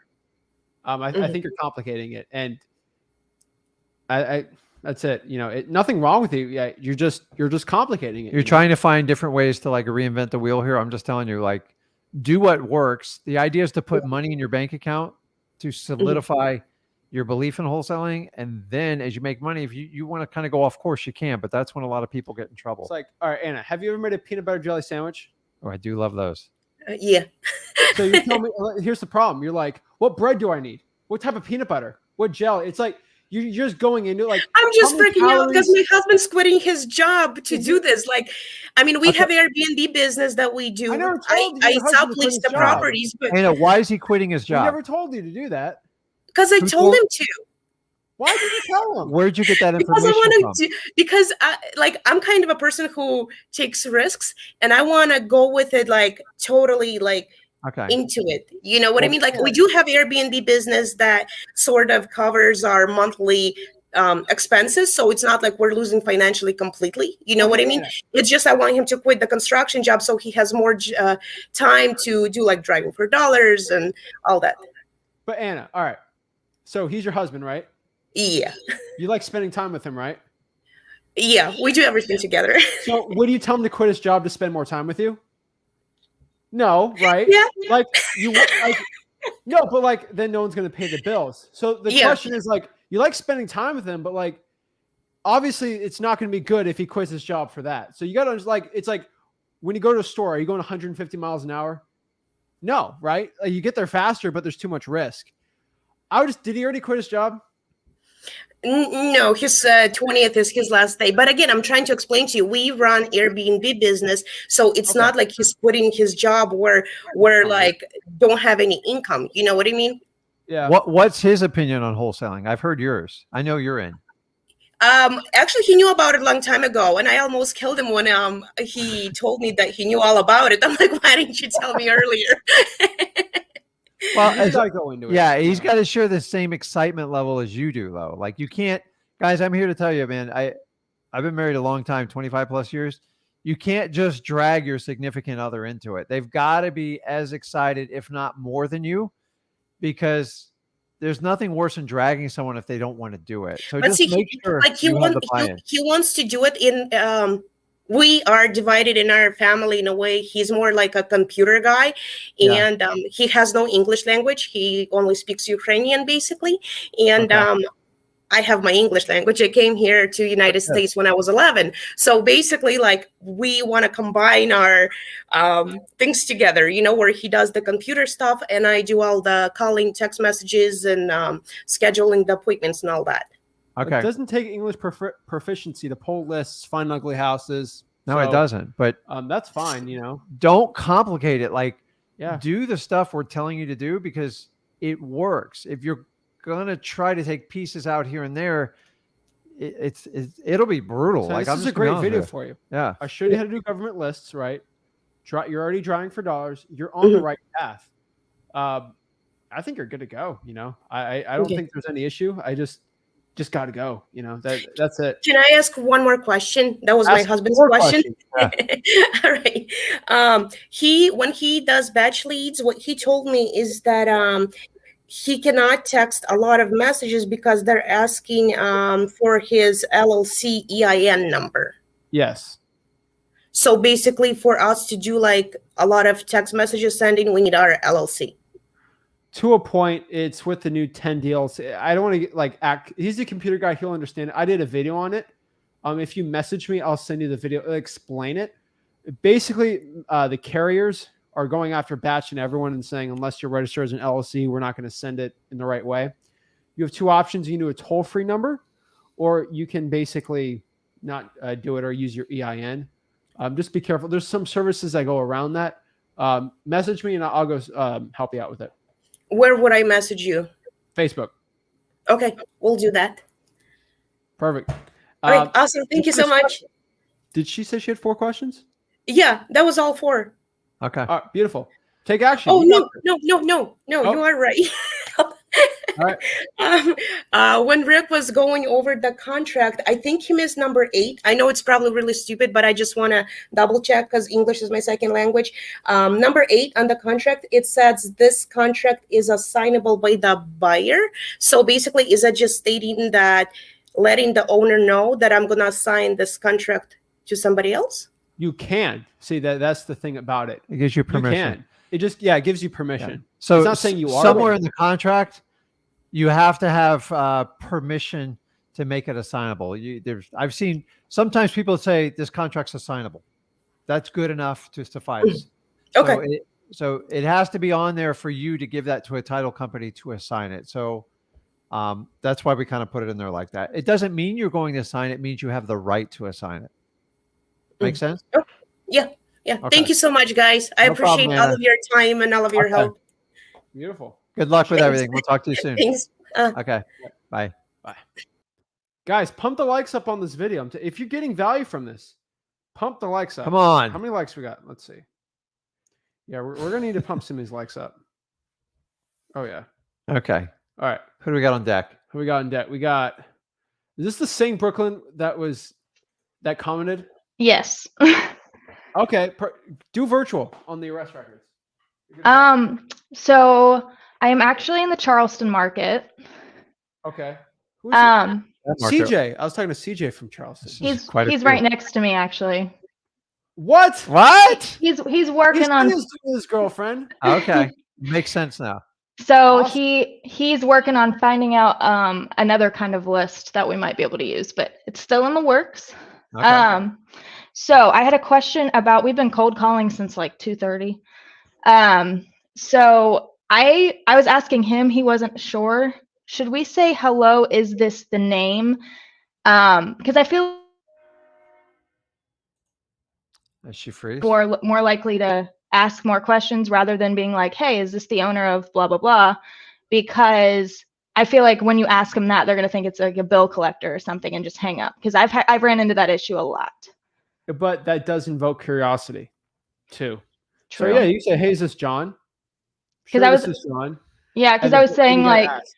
yeah, because I was saying like, if you say, hey, is this blah blah blah, and if it's not, you'd be like, well, is this the owner of? I want you to test both out and just see which one you like. Just use Okay. it. Okay. And It's a your lot of script. yeah, and a Like, lot of do- time yeah, it comes your confidence level. Like yeah. Okay. What gives you confidence? what gives you most confidence and then what gives you the result. So like Right. everybody kind of fires. If I told you the original cold calling script I went off, you would just hang up like immediately because it was so bad. And the way Zach got it went from where I went, and it just really comes down to get the information as fast as possible so you don't waste time. And honestly, it's like if you don't like believe in what you're saying, and you're already saying, listen, I think we're gonna have a problem overcoming this, then tweak it. But look at it Right. and see if it works. Sometimes when the person tells you originally the right way to do it, some people want to test it and do it their own way. It's just in their DNA. And then they go Mhm. back to the original one because they had so many problems with the way they do it. So take what, Do the one you like. yeah, be fine. Okay. Yeah. Trial and error. Yeah. Yeah. So I did call someone today, and it was a younger girl, obviously not the right number. She was like, oh, this is a spam call, blah blah blah, and then proceeded to kind of get nasty with me. And then I calmed her down, and I was like, wait, what do you mean? So apparently my number is popping up as spam. So it like says like potential spam. So like, what do I do about that? So are you using one phone number? I'm using Google Voice. So yeah, if you hammer that like crazy, you either got to do multiple Google Voice accounts, which Okay. I'm not going to tell you what to do, but you can do multiple emails and just do it, or Right. use like a service for dialing. One tip I can give to you is there's other services that give you free phone numbers too. There's some like free paid. There's some paid ones. Even get a Mojo if you have to, or like a Zach dialer. But I would just get multiple Google Voice. How many calls are you doing? If you've been calling since 2:30, I mean it's quite a bit, and I've been doing it. We've been doing it since Monday. We usually do it around 3 to around Yeah, 7. using one number. You got to switch it up a little. Okay. And then I did call someone today. Sure, it was probably a cash buyer. But he said it was pointless to cold call, and I was stupid if I wasn't doing direct mail. So You have direct mail money. You want to drop $4,000 a month? not Probably on my not, right? salary. No, no. So I just people also say it's stupid not to own a yacht. I don't listen to those people right now. Okay. Yeah. Listen, you in this Yeah. business, you have to put on like your filters and only listen from people that you want to strive like to be in their shoes business wise. So you're going to get a ton of people tell you like what doesn't work. It's not this. Listen, direct mail works. It's a bigger, longer play. And that's why we don't recommend it in the beginning because it's No. like you've got to wait 3 months to get the results. And And usually a postage minimum. is expensive. Yeah, but I will here to tell you, it works very well. I make 6 figures off direct mail every Okay. month. Okay. But I didn't start out doing that, and I'm not going to like walk you But our down. average deal is 50 grand, and we've been doing it a very long Yeah, time. but I got 20 years experience talking to people. Right. So, Right. get your first couple deals. Stop worrying about like what other people tell you. It's usually family that hammers you the worst. What are you doing this for? It's stupid. Go get a regular job. The fact that you're making the phone calls and stuff, you have the right attitude. The reality is in wholesaling in the very beginning, when you're doing all the right stuff and you're not quite getting the results, it's when you're most effective. You just don't realize it yet. I'm telling you, it will come across your lap. And you are not being rewarded right now. You're actually being punished by outsiders. Just filter them out. They want to be average. They want to here's do the their last 9 to part. 5. Like just separate yourself from it. There's a Right. reason you're a cash buyer, not a wholesaler. So Right. Wholesalers too much. Um, Don't fret over it. and Yeah. then I did see a couple things. I have a couple more questions. I'm sorry. Go ahead. But PropStream sometimes will pull up a property and it'll say like Charleston County housing. Is that like Section 8 housing, and is that like unsellable by the owner?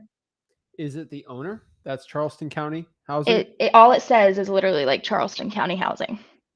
It doesn't As the owner, have. most likely. I would have to look it up and see. Okay. But Section 8 housing can be owned by a private company too. Okay. So, yeah, if it's like the HUD, Housing Urban Development, owns it, then no. Or Yeah. banks, Okay. things like that. It Okay. most likely is.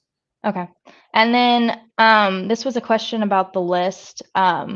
CJ already talked to you about our issue getting the probates, but I called. Dude, there's no issue anymore. I pulled it. Yeah, we figured that out. But the water company, I called them because you were talking about water list today, and I used the excuse that it was for independent research, and she was like, I can't give that to you due to it being there's confidential info on the list, and I'm like not able to give that to you. And Address. Can I have the address? Brooklyn, you should do doing it for a school project. I that's what I said basically. Oh, wow. I said You want yeah, my person? professor wants me to pull this for a project or something. All right. Well, I just say I guess so. So, did you go in person?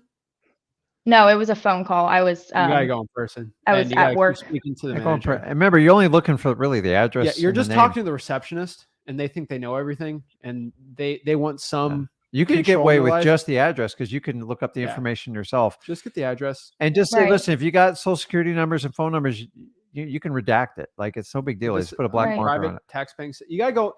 You gotta find somebody who actually knows it's the law. They have to give it to you, and unfortunately, you gotta find a manager in person. The 19-year-old Okay. that's answering the phone call, they're It's- there it's for just- 2 months. They don't know the law. It's easy to say no over the phone. Right. Even easier in email. And then how soon should we contact heirs after death? ASAP. If not, ASAP, you're like if it's in an obituary. So I'm not telling you what to do, but like either you do it or realtors, someone's going to contact them. And Like- I always do. This is the way we teach at freewholesaling.com. Oh, we've always done it. You reach out to the person, okay? Okay. You play stupid. Are you the owner of this house? Or are you looking to sell it? I'm assuming the heir owns the house. Right. If I call them and say, hey, I saw someone died, I'm looking to buy it, you're never going to do well. Play stupid, you just Right. assume. And guess what? If they don't want to talk about it, no, I'm not looking to sell it. Or how do you know I own the house? Well, I just have a list here. yeah. And then they'll say, you know what? Probably not right now, but I'll keep your information. Because realtors send mail like the day of. Right. Wholesalers are going to be doing it when it happens. I'm not telling you what to do, but someone is going to be marketing. I'd rather you be the first person than not. Yeah, and remember, if you have success pulling the probate list, it's typically 30 to 60 days after the death event. So you don't want to wait too long on those. The obituaries, you're going to have to make a call. Like, I get it, the first one there, but it's a little much. Like, you I should think know. about if somebody passed away in your family. Right. I don't personally like do that, but I don't knock people that do it. Just make sure like you're super nice to people and understanding, like, because a lot of those things are posted usually within 7 to 10 days after death. Right, in, like, a right, yeah. newspaper event. We're not telling you what to do, but it's better to be quicker than slower on something. Yeah. Right. And Just avoid then the day of. do you guys happen to know like the best website to find relatives on?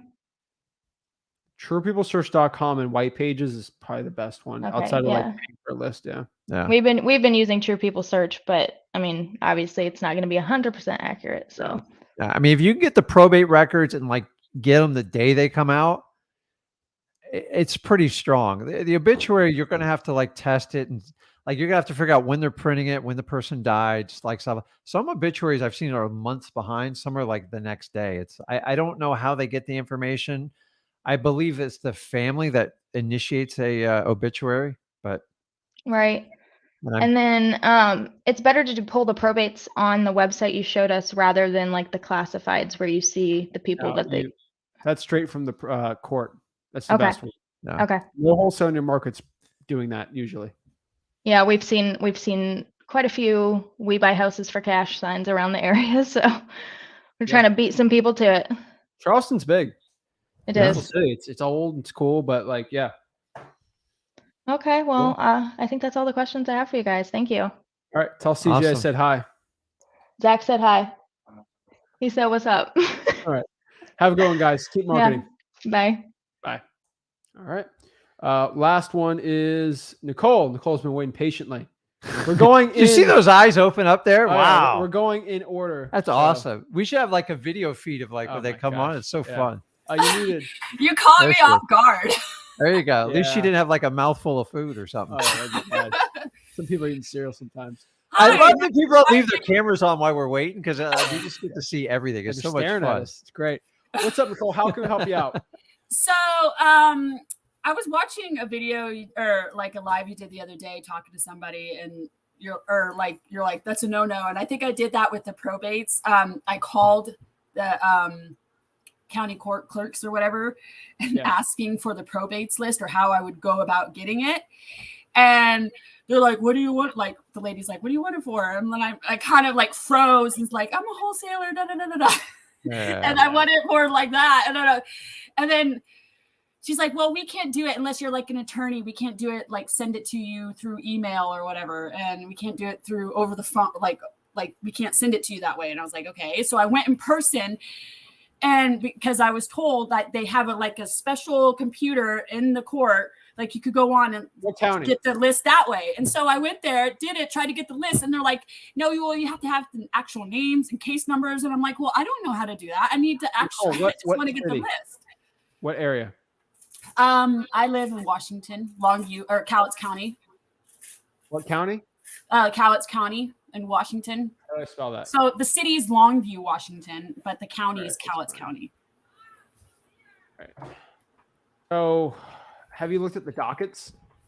That's what I was trying to do. Did look at the dockets. They tell you to go to the place to look on that little computer. And the lady's like, I don't know how to help you because you have to have the case numbers or whatever. I'm like, I don't know what to do because I need apparently the case numbers, the name of the people who died and all that just to get the list. And I don't have that. I just wanted to get the list.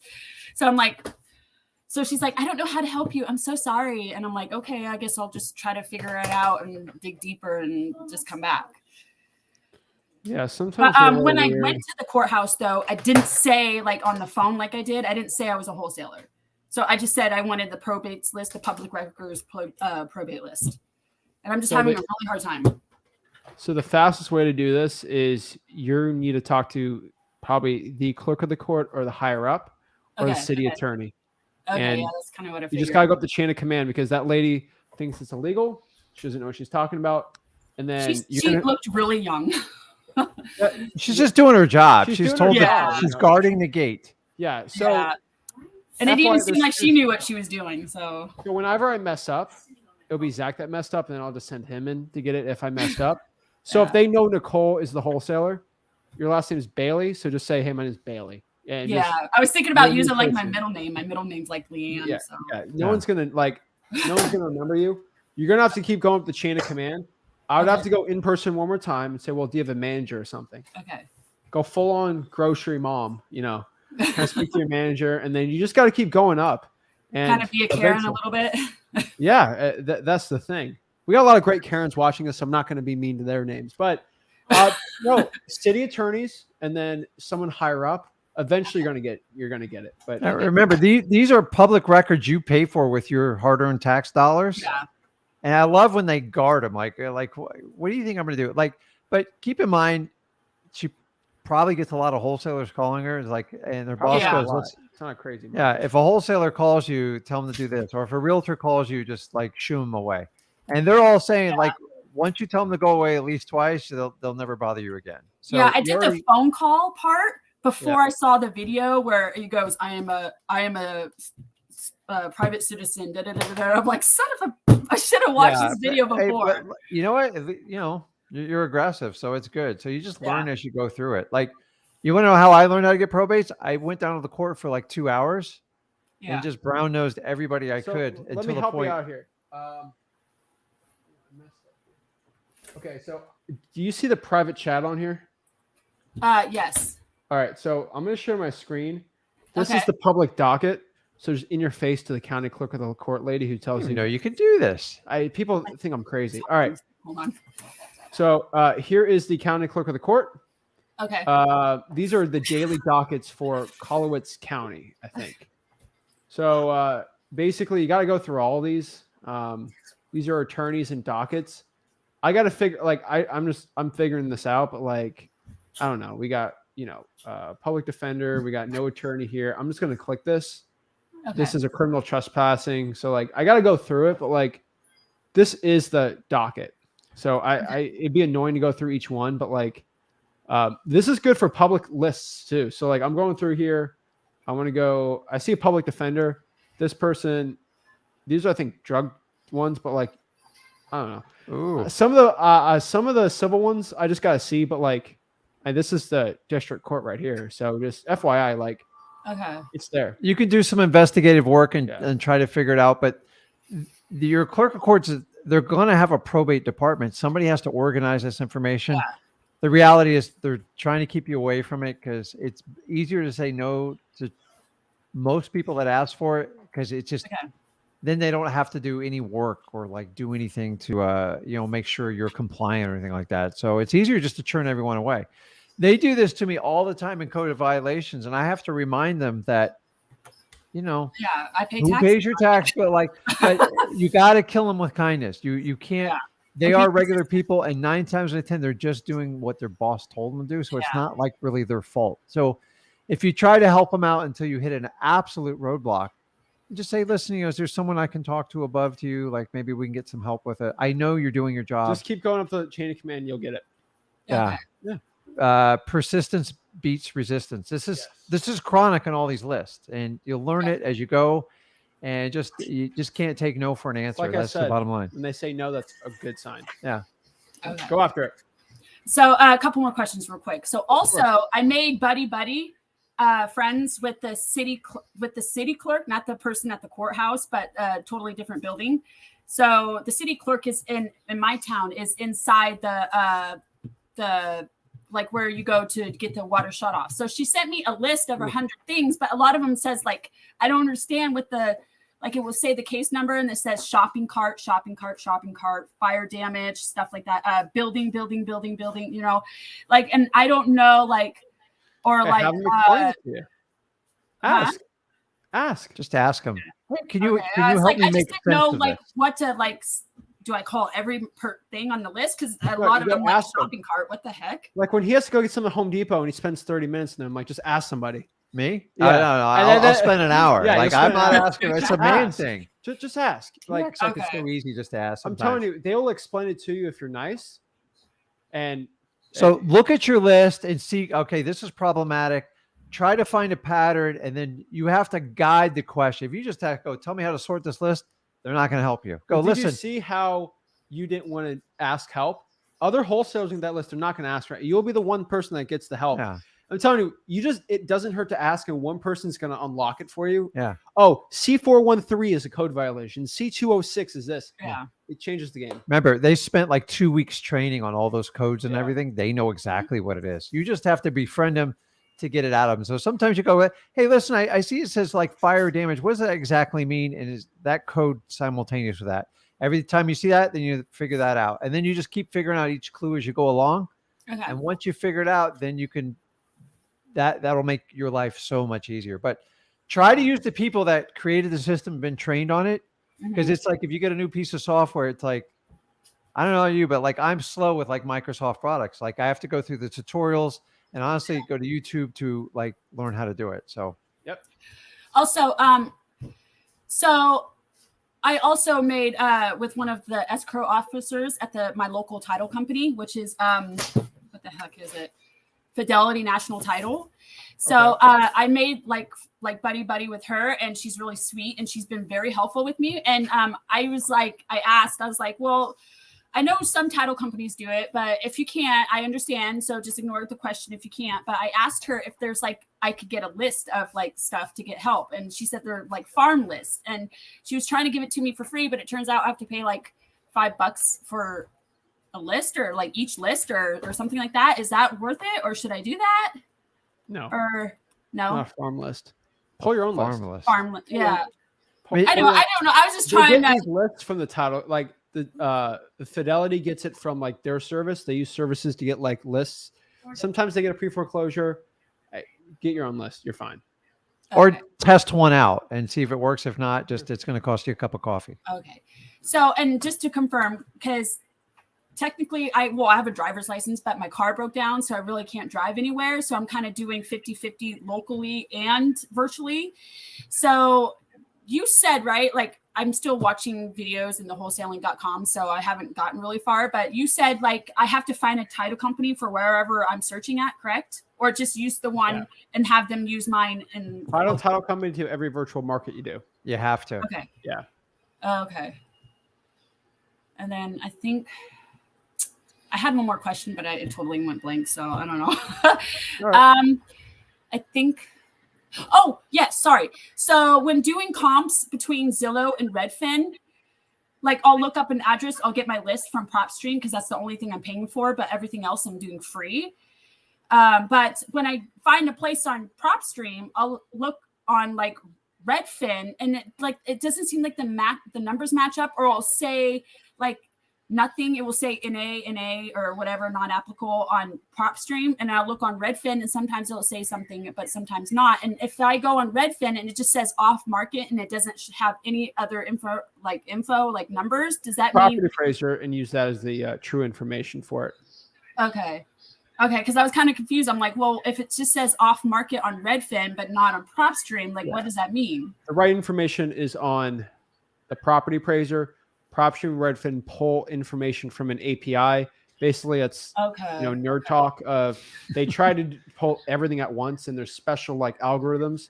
Go after the property appraiser. Sometimes PropStream's wrong. Sometimes Zillow's wrong.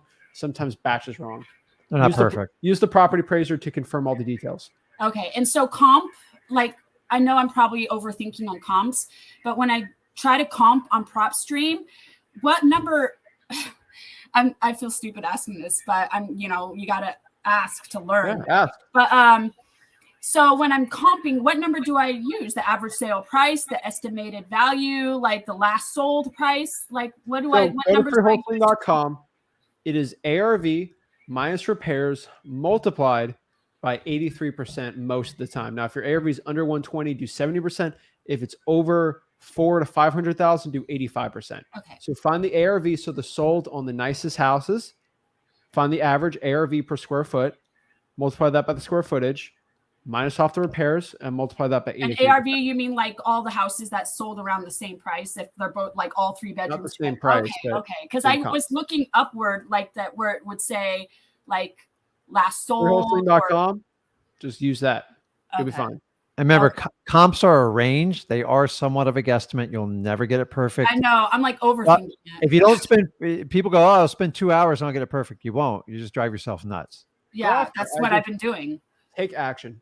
Okay, yeah. Like what you said on one video, take stupid action. That's it. So John's got it here for you. Go to freeholsteling.com. It's all there. And set up. Okay, thank you so much. That's all I had. Thank you. It was so nice to actually get on here. Cool. No problem. No worries. Bye. Appreciate it. Have a great one. Appreciate it, guys. Next live is going to be Friday. Do you think I'm going to say what the topic is? No, because the guru is going to steal it and they're going to do a live tomorrow about it. So we're not going to tell you what the live is on Friday, but it is in chronological order, and we're ready to go. Quinn says, I paid for a wholesale course before I found out about Zach and Rick, and the guru only replied to me before I purchased the course. And once I purchased it, he doesn't answer my questions anymore. Shocker. Yeah, we had her on last week, right? I think we did. I think we did. Yeah. Is it her, Victoria? I'm not sure.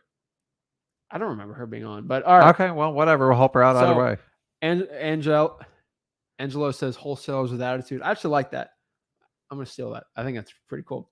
And the last one, remember, guys, persistence beats resistance, and go after it, guys. So if you want to hop on Friday, we're at the free links. We got everyone on the bottom here, what we got.